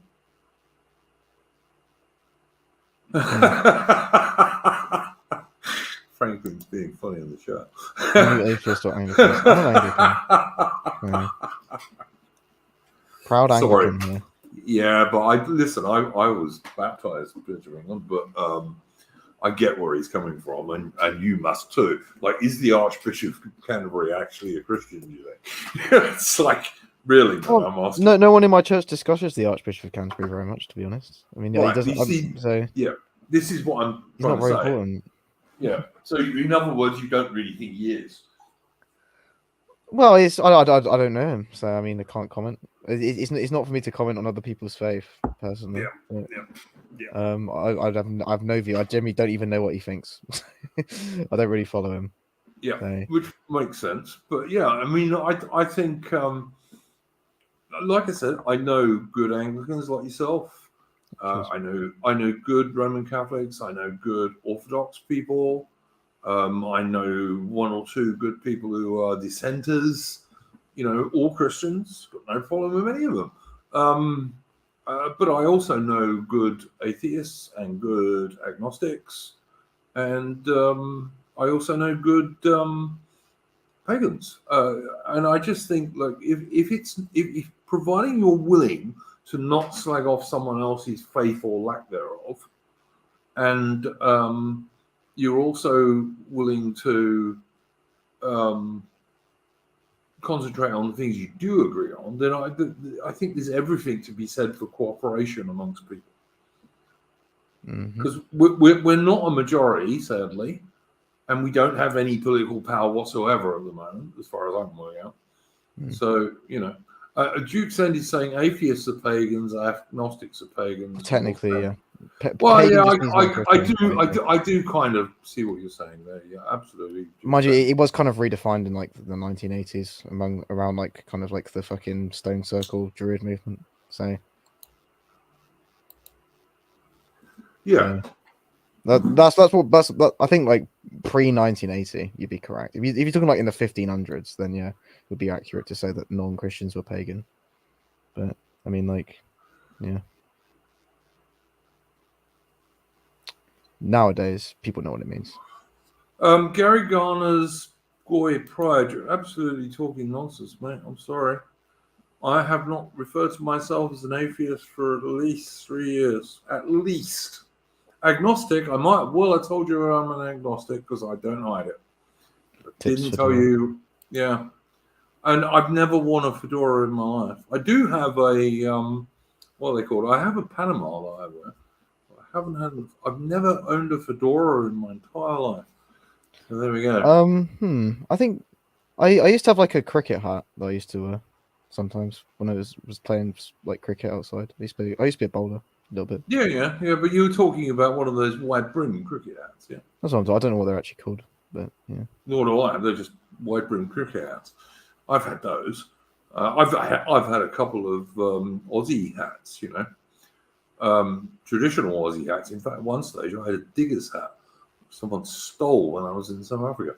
But anyway, but yeah, which I wasn't particularly pleased about. But the main thing that pissed me off is it had my regimental badge on from the British Army.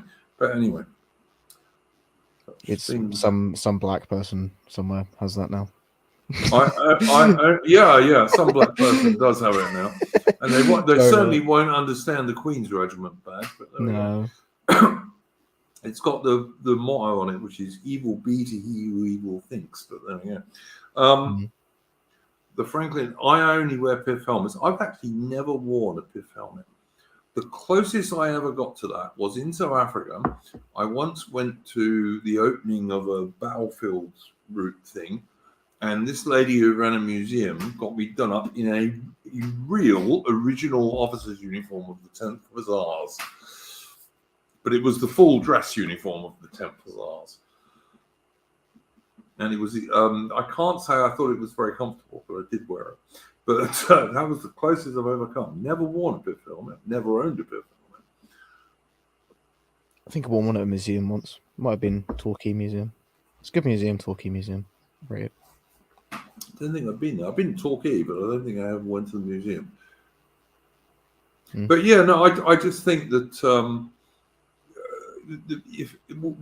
because we are in such small numbers on the dissident right, or the real right, as I prefer to call it, and we just can't afford purity spiral. We actually need to make allies, not more enemies. That's my main thing about it. Yeah, I mean, I think I've probably said this before, but I mean, it kind of shows you how like politically like irrelevant the dissident right is. That they have to like kind of like adjust their message for like Norse pagans who are like what 0.07% of the European population. So I think it's a sign of like what's the word I'm looking for here? Kind of out in the cold politically. Yeah, I mean, I don't disagree with you, but I think first of all, you've got to admit that the majority of people, certainly in Britain and Australia, are agnostic at best. Yeah. So you're not really talking about a small bit of the population. You're talking about a lot of it. Oh, we're talking about agnostics. All right, I thought you were talking about Norse pagans. No, I'm saying everybody, like atheists who are right wing, agnostics who are right wing, pagans who are right wing. I'm not. I don't. The left wingers can go get fucked. Of all of those people, I don't care about them at all. But I also don't support left wing Christians. You know. No. And there's plenty of left wing Christians, as we all know. So what I'm trying to say is that, you know, when you're talking about very small numbers, if you're a right wing Christian and like, you know, we live in these to some degree these like online right wing bubbles, and it's very easy to believe, for example, there are loads of trad Catholics, you know. No, there are none. No, there are some. There are some. I know some people like Dave the Distribuist is a real trad Catholic, for example, and I know one or two others. I think Apostolic Majesty probably is. I think Nathan CJ Hood. Yeah, again, you're citing people like online. Like I've been to like 4 churches. I don't think I've ever met like I've never really met someone who's like fully like online like trad. I knew this guy who used to watch Speaker's Corner and knew who Ralph was, but well, that wouldn't necessarily make him trad. No, but yeah, I wouldn't say he was a trad person. No, but I mean, what I'm trying to say is that there are absolutely trad Catholics. There are, but I wouldn't say there were huge numbers. Yeah, for sure. I mean, like I said, I've been to like a number of churches. I've probably met like a large number of Christians, and there's no one that I've met that's like specifically like shouted like trad. Particularly, there's people who like kind of have more trad beliefs, but I wouldn't really say they were like traddy people. Yeah, if you know what I mean? Yeah. Probably the closest was an Ethiopian person, to be honest, or like Africans. To be honest, like there was a discussion. I went to the pub with like a load of people from my church, and like the people with the most conservative views were the African girls. Like all the European Christians were just like, yeah, I think sex before marriage is fine. Like the African girls were like, no, you can't have sex just for pleasure. That's against Christianity. Like saying they were against like condoms and shit. Like that was an Anglican church as well. Yeah. So I mean, there you go. It says something at least. I think Limbu's discussed that in a video actually once. Limbu's another guy who I would describe as a fairly trad Catholic. Yeah, but what I'm trying to say is there's not a large number of those people in real life. No, absolutely, and that's what I'm trying to say. Is that it looks sometimes when we're online, it looks like there is, but generally there isn't. And like I know people like George, for example, who is trad Orthodox, you know, and I believe he is trad Orthodox. I'm quite prepared to believe that you're trad Anglican. Well, relatively anyway. But there's not there's not huge numbers of these people in real life. It just looks like there is sometimes online. And all I'm saying is that there's not enough of us to say, oh no, these people are pagans, so they're all bad. Not even looking at what they actually really believe and where they align with us. And the same thing with agnostics and atheists. That's all I'm trying to say. I'm not trying to say these people don't exist at all, because they do. Yeah, I'm not saying they don't exist. I'm saying like even Christians, which are we're saying that 5% of people are Christians. Among those, like there may be 10%. So we're talking like 0.5% of the population is trads. I mean, yeah. I wouldn't even say that I was a trad, to be honest. I mean, I think it's like, I don't know. It's kind of not what you were saying earlier on. So yeah. Well, no. Did I say I was a? Did I say I was a? No. I'm saying that's not what you were saying earlier. Oh no. Well, questionable. I mean, I don't know. Which I think like traditionalist is kind of like. I suppose I am. I guess, but I mean, like it's like it's something that's like used, like for example, like a lot of things that you could say are traditional are actually not always like traditional. I prefer like the idea of like pragmatic values. Like we can say that, for example, like monogamy, that's a good value. I don't know. Yeah. Not murdering each other, that's a good value. These you could say are trad values. Yeah. I guess. Laws, they're trad. Are they trad? Laws trad? Don't know. Some of them. Community homogeneity in a community, is that trad? Yeah. I suppose so. Yeah. Community itself, is that trad? Maybe. High trust. Yeah, I mean, but again, this is just like communitarianism. It's not really trad, is it? I mean, like there's lefties who are communitarians. So, I mean, so yeah, all I'm trying to say is, I think that the purity spiraling you get from some, in inverted commas, trad Christians of various denominations is counterproductive. Like you can't really just toss everyone aside who is not your particular denomination or is not even Christian. Because for example, I've never seen in real life, or I've seen it extremely rarely, like Christians saying they don't like other denominations. There's like Catholics who go to Anglican church and don't even know the difference. Like most Christians, like in real life, have like pretty much zilch knowledge of like what kind of church they go to, and they would just go to like whatever church is nearest or whatever church they like the most. Like they don't like say, "Oh, I don't agree with Lutherans on this." Like most of them probably don't even know what Lutheran even is. So I mean, like, yeah, or Calvinist or what have you. I guarantee you, I'm the only person like that I know of in my church. Probably there are other people who do know, but like among the like early 20s group in my church, I'm the only person who'd know anything about like different denominations, other than the people that have done theology. But yeah, even they don't know that much. So yeah, no, that seems reasonable. I'm not going to argue with that one. I just think, like I said, there's not enough of us on the real right, dissident right, whatever you want to call us, and we need more allies, not more enemies. So. Yeah.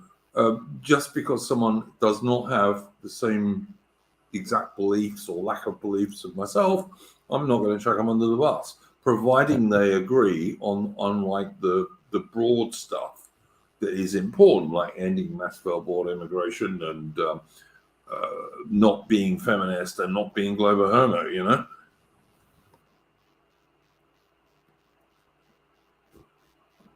I think that's probably as close as I can get to it, to be honest.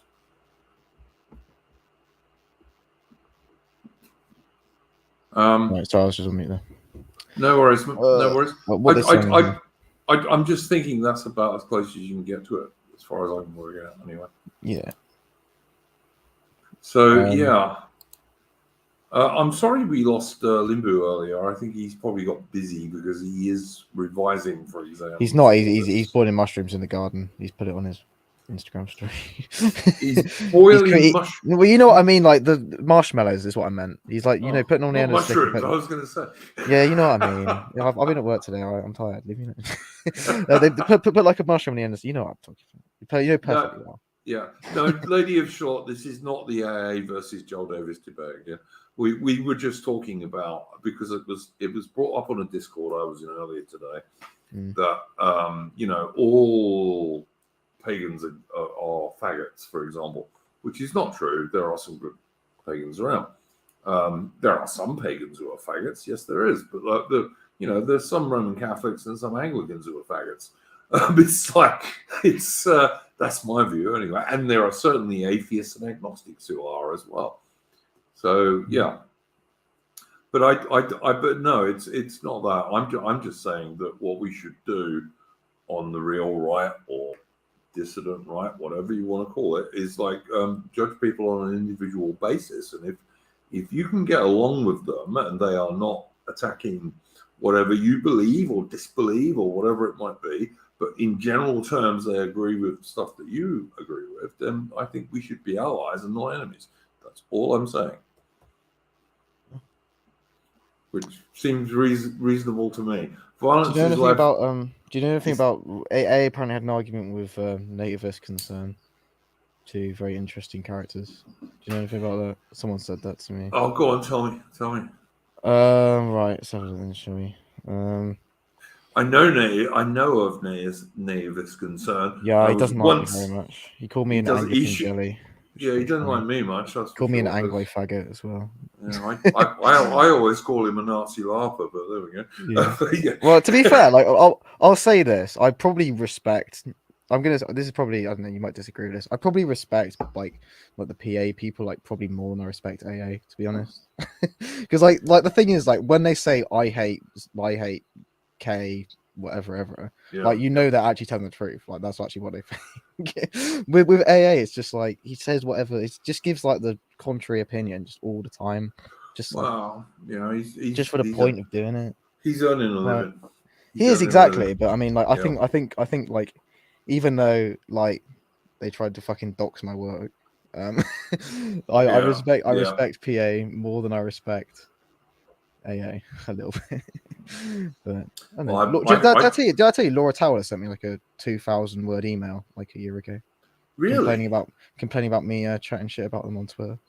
Oh my god! A 2,000 word email. It was quite. I think it was about that. Yeah. Wow. It was really long. She's obviously got so much time on her hand. Hadn't she just got married at that stage?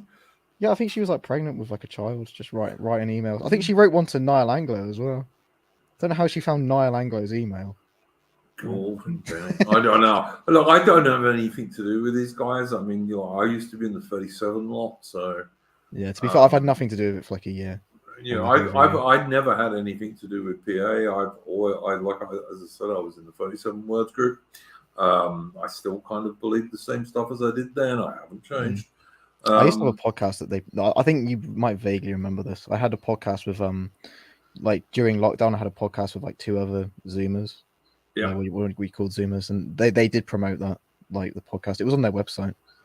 Well, there's still I don't know if it's there now, but there used to be still a video on your channel that was 37 words, as I recall. Yeah, there was that, but there some was sort of musical remix thing. Yeah, Mark Collett and Laura Towler used to promote my podcast, but they don't. I think that was for they used to, did they? Oh, okay. They're not on the Royal Oak channel. There was another one called Free Lines Radio. Okay, they certainly never promoted me because I never liked them. I mean, I've not particularly got anything against Laura Towler, but I don't like Mark Collett at all. No, but there we go. Apparently, he used to rant about me in meetings. I'm told. Lucky you. Yeah. I'm blowing my own horn a bit so famous. This is just what I'm told.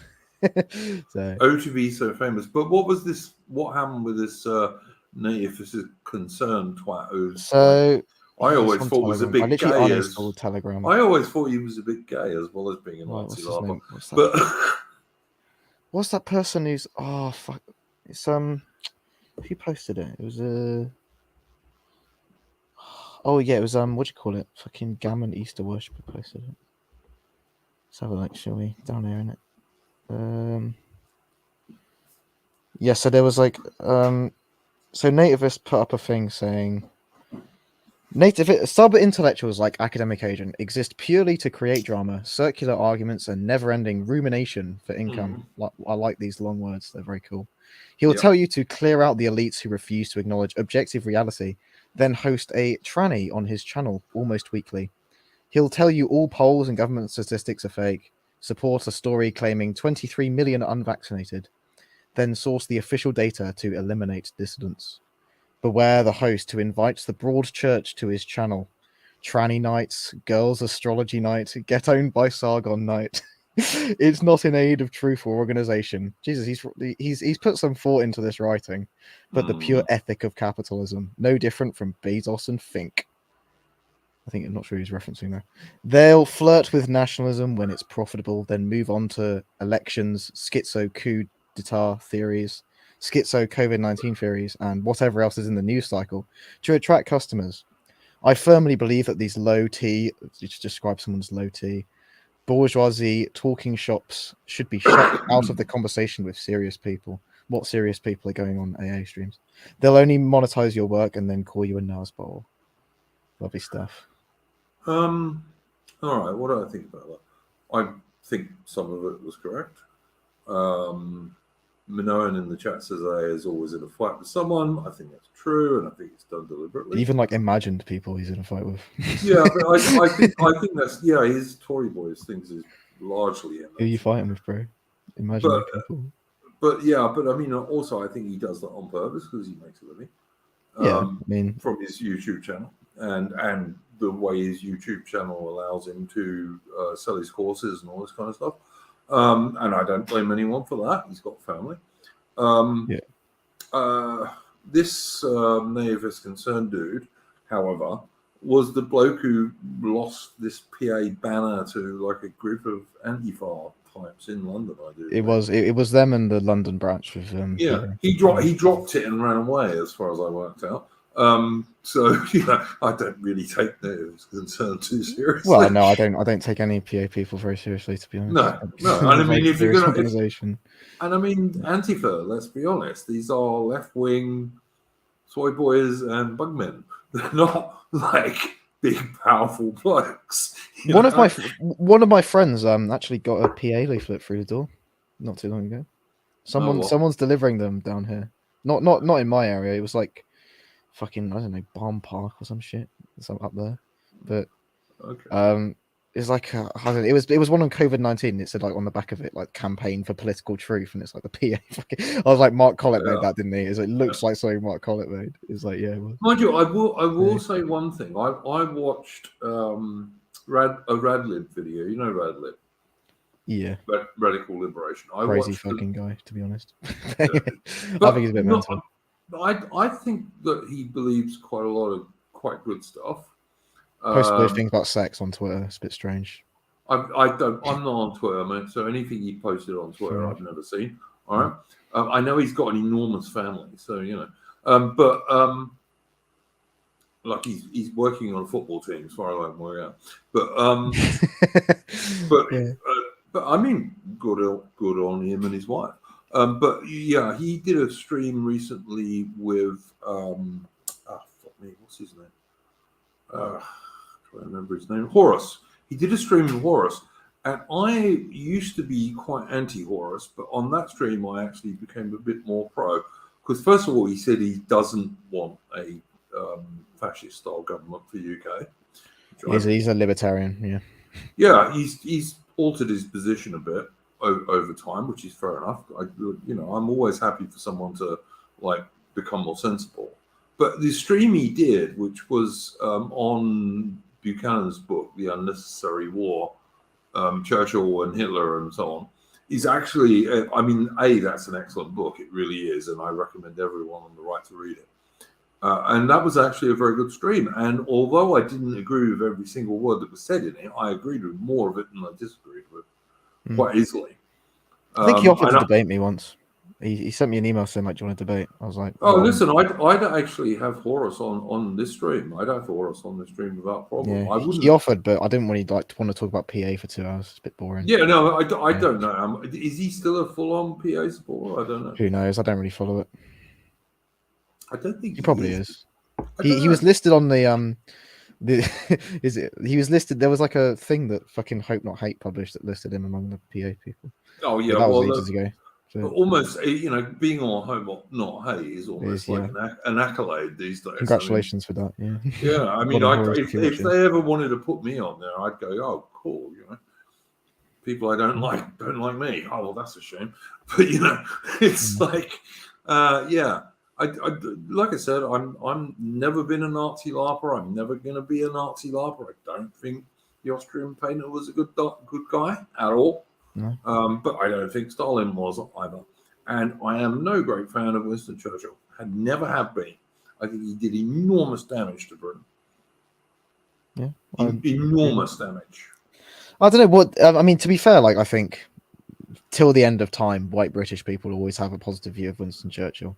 So it's like trying to like. I think okay, it's a separate point, but I mean like saying things like I think the one thing like I disagree with Hoare or something is like him like on Twitter like making this like massive deal of like we need to tear down Churchill statues. He's an agent of the like so and so. It's like I think that's just I don't know. If you look at like 90% of people in the public, like white British people, like a good majority like will always have a positive view of Churchill. Like it's just something you're just going to lose on like consistently. Putting time and effort into like fucking making petitions to like get rid of Churchill statues. It's just a bit cringe. Yeah, no, I wouldn't do that. I wouldn't do that. But I am quite happy to talk on streams about the many military and naval mistakes and political mistakes that he made in his career. I mean, would you be opposed if someone trashed a Churchill statue? I wouldn't care much, to be honest. You wouldn't care if someone trashed a Churchill statue? Not much, no. I'm not sure if I could agree with that. I think like no, you got to understand on the reason for doing it. Listen, what if the reasons? I would be upset if someone trashed a Nelson statue. Well, I think from a rule of law perspective, I'd be upset if anyone trashed any statue, but especially for left-wing reasons. Yeah, all right. But if they trashed it for left-wing reasons, would you be upset? Like, because he was an imperialist murderer or some shit? Oh, yeah, sure. All right. I wouldn't agree with that because he wasn't an imperialist murderer. I mean, he was a murderer of British imperialism, but he wasn't a British imperialist murderer. But yeah. There we go then. Yeah. So that would be my view. Jobu is saying, you may know about this because I know nothing about this because I'm not on Twitter. AA is having a tantrum about this Joel Davis thing. I'm proud a fellow Aussie got under his skin so much. What's his fucking? He changed it to like something really weird. I know Joel Davis, like who is a bit of a third position chap. And I watched that stream he did with AA, which he won very easily, in my opinion. But then AA is not the world's greatest debater. But I'm not quite sure why he's got so pissed off with it. What went on with that? I'm free now.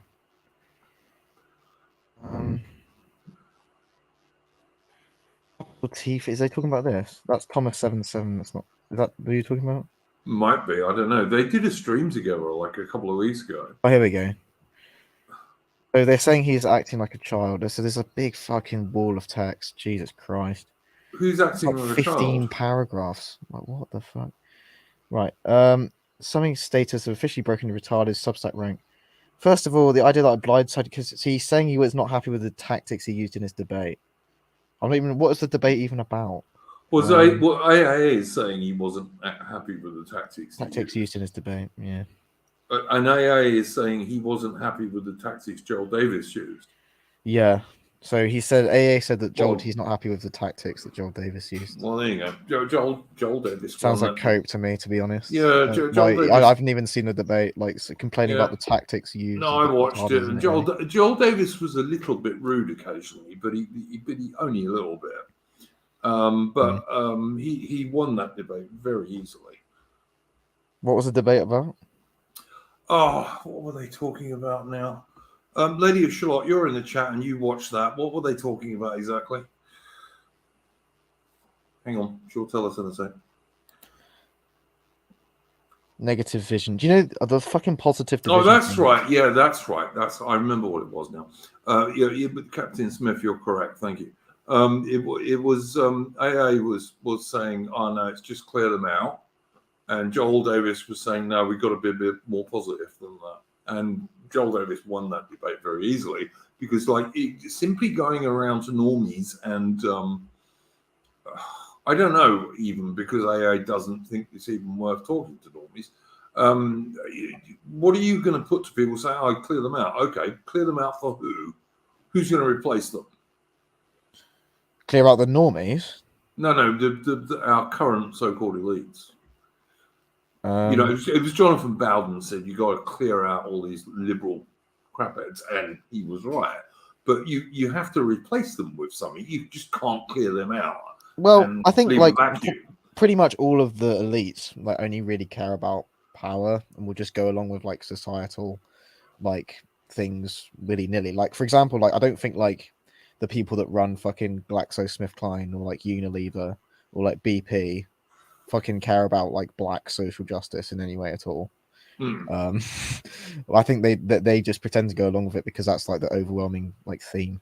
So if like the overwhelming theme changed, then probably their like ideas would change. I agree with Bowden, like the late great Jonathan Bowden, that like we need to get rid of the fucking elites, but is it realistically going to happen? I know you could say that with like a Taliban like fucking revolution to get rid of them, but again, like hang on, I would just say to people in the chat who watch this stream, I have got a stream on Jonathan Bowden with his mate Eddie Butler, who was one of his best friends, which is one of the most popular streams I've done on this channel. So if you're interested in the late great Jonathan Bowden, and I agree he was, then go and check that one out, folks. Sorry, overall, I carry on. Listen to all Bowden speeches; they're all very all of them are worth listening to. Yeah, Bowden was just brilliant. He really was. I wish he hadn't died at such a young age.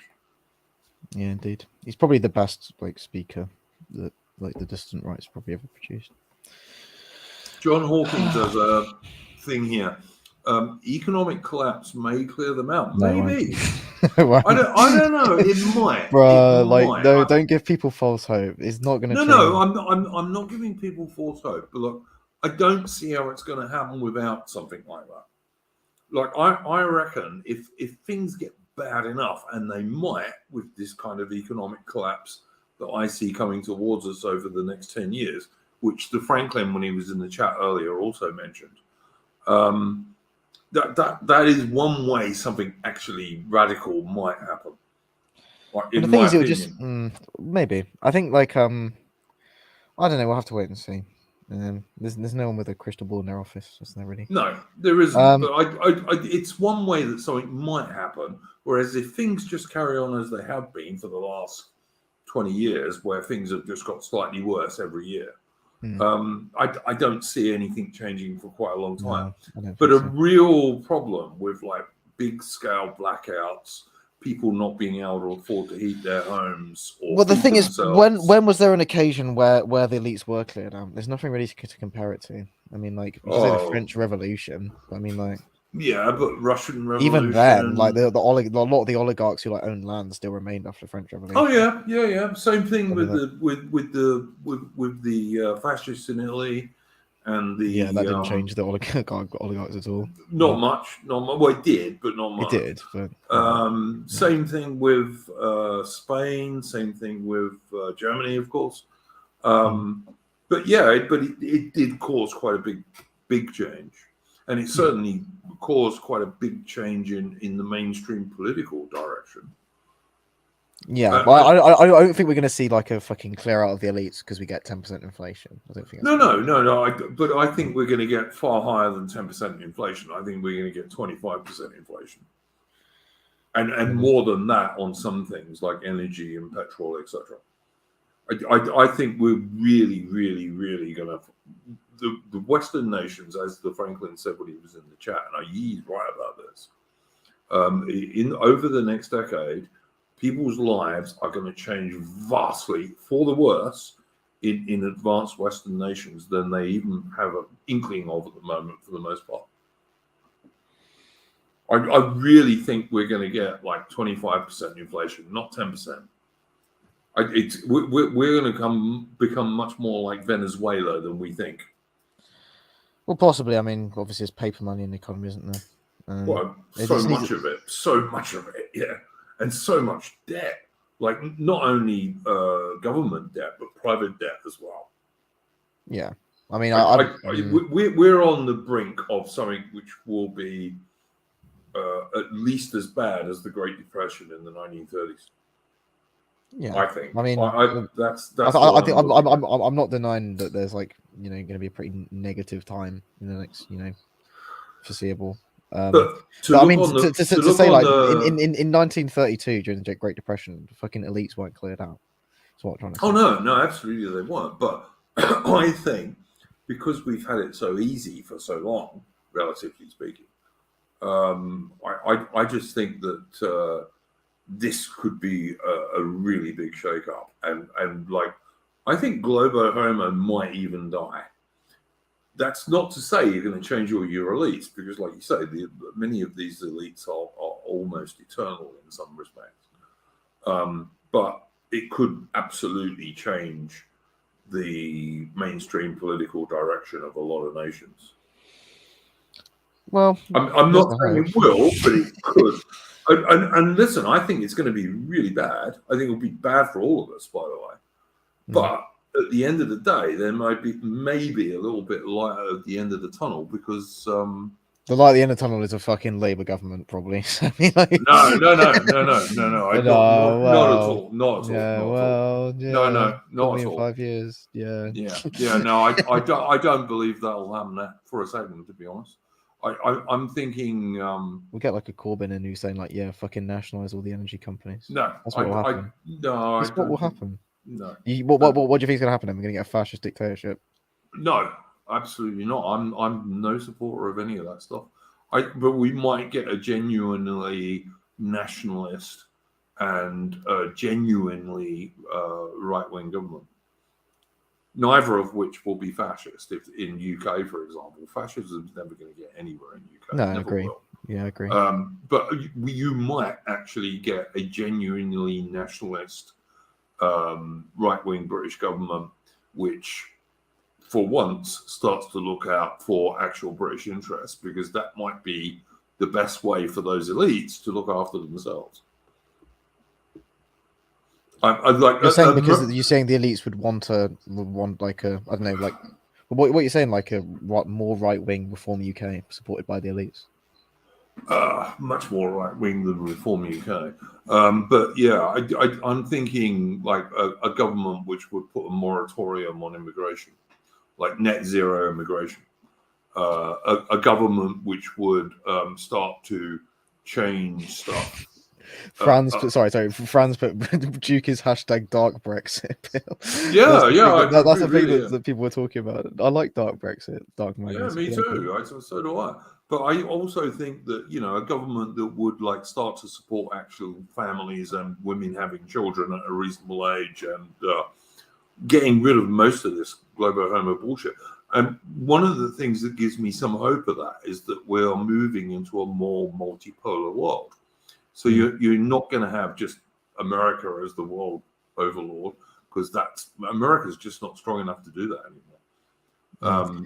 To be honest, like I'm perhaps a little less optimistic than you on that front, because I think like immigration in terms of an issue is probably falling down the agenda, if anything. Like the agenda is more like for example, the cost of living, I'd say. Well, you could tie that to immigration. But can you do me a favor, Rollo? Can you just chat for like 5 minutes, because someone's at my door.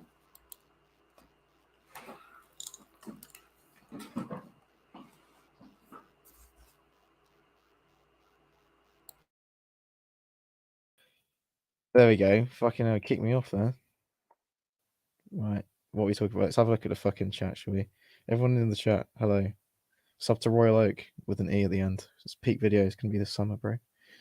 Anglo Boy Summer. I've stopped for 1.5 years. Fucking black pillars, mate. Unbelievable. Bro, it's nice. The weather's nice, bro. Just buy some fucking Coronas with lime in it and just go drink in the park. That's what you meant to do. So you only live once, remember? The only other option is the Liberals. Fuck, who knows about Australian politics? Fuck that, bro. Vote Fraser Ann in. Put him in. Put fucking Pauline Hanson in. Fucking boomer grandma, mate. Hong Kong, don't trust China. China is asshole. Australia. I knew this guy from fucking Port. What was it? Port fucking McKinney? Port McKinney? Maybe climate migrants. Yeah, my fucking great uncle's gone about that. Climate's fucked, mate. Need to put in some nuclear power. Put some solar panels in fucking Africa. It's a good idea. YouTube, can you stop mentioning J#P but can't build in a spec checker? Sorry about that, gents. The nice little old lady next door made me a cake for my birthday. So. Oh, isn't that nice? Yeah. What flavour cake is it? It's got icing on it. I have no idea. I don't even like icing, but I will eat it. Well, the dog and I will eat it anyway. That's good. No, it's very kind of her. I helped her the other week. The other month when we had a great big storm and there was branches all over our car and shit. So anyway, So sorry about that, guys. I don't like icing 555 very much, or Captain Smith. But yeah, very nice old lady, and I will eat it, and I will give a bit to the dog too, and the dog likes icing for sure. But anyway, although he can't have too much, to be honest, it's not good for him. I just think because we're moving into this multipolar world, and we're going to have, I think, an enormous recession. And it's going to be more than a recession, and it's going to be made worse not only by all the nonsense that's gone on with the China virus and the money printing, etc., but also the nonsense that we're doing with Russia and the sanctions. And on top of that, of course, the absolute insane watermelon green agenda, net zero and all this shit. And I think those three things combined, plus the multipolar world we're moving in, give us the best chance we're going to get, probably certainly in the last 7 years of things changing. Maybe for the better eventually, although I think it'll be worse to start with. Yeah. So that's my thinking. I mean, don't get me wrong. I think there's going to be a lot of hardship involved for all of us in between this stuff. But maybe there is a slight chance that things could actually change around. Now, you were saying that you didn't think immigration was like a big deal now. That's not what in terms I'm of hearing. like an issue. Yeah, if you look at like, I don't know, I think it's probably something that's further down the agenda than it was. That's at least not if you're talking about the idiot little small boats coming across the channel all the time, and that's small beer compared. Okay, hang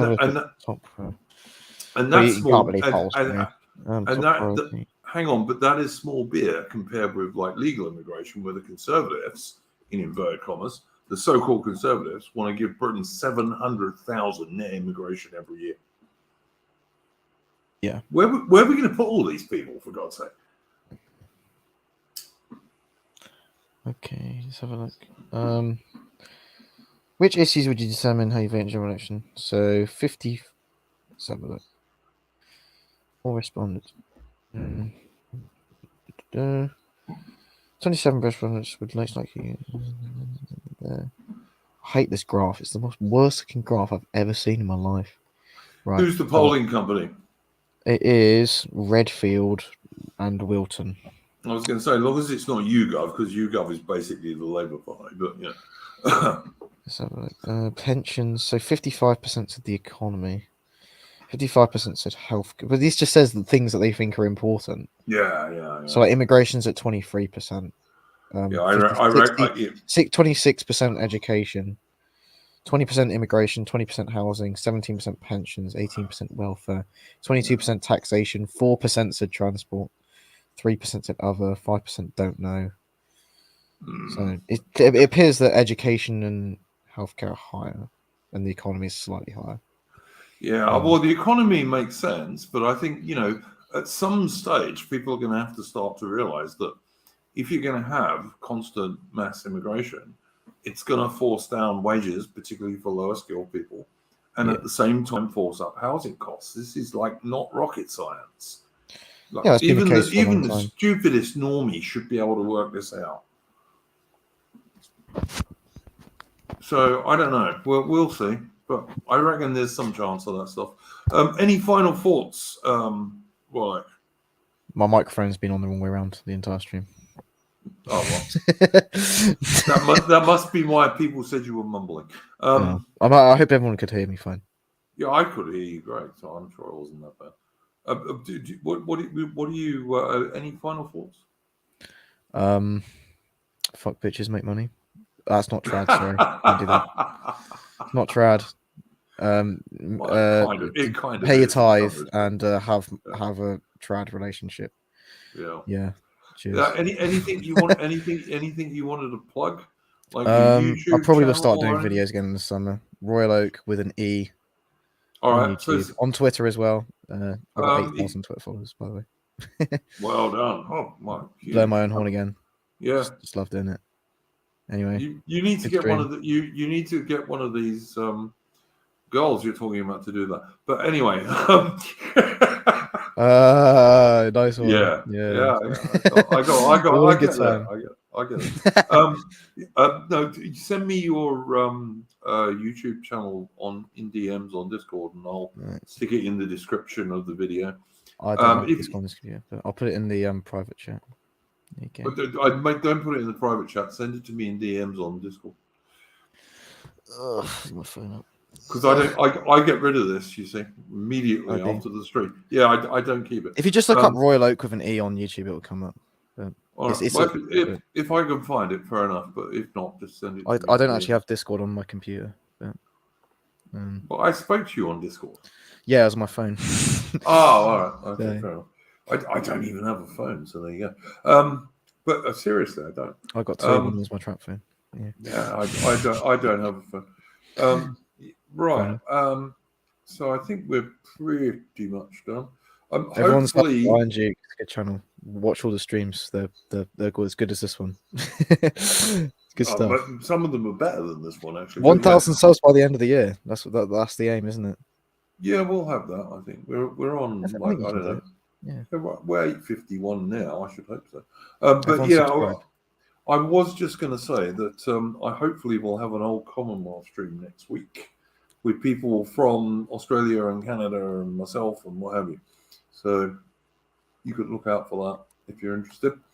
And on that note, I shall play us out the tune as I usually do.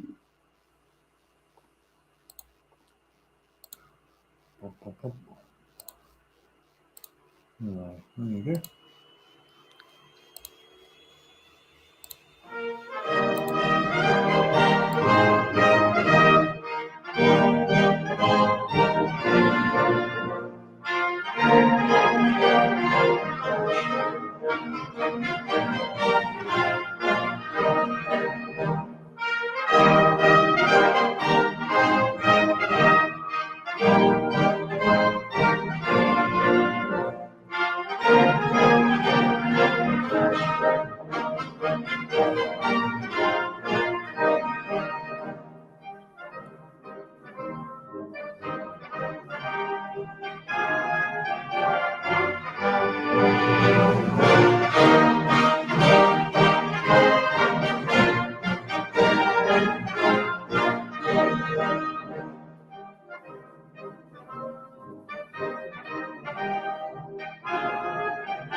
Okay, that was the Slow March of the Queen's Bays, the Second Dragoon Guards.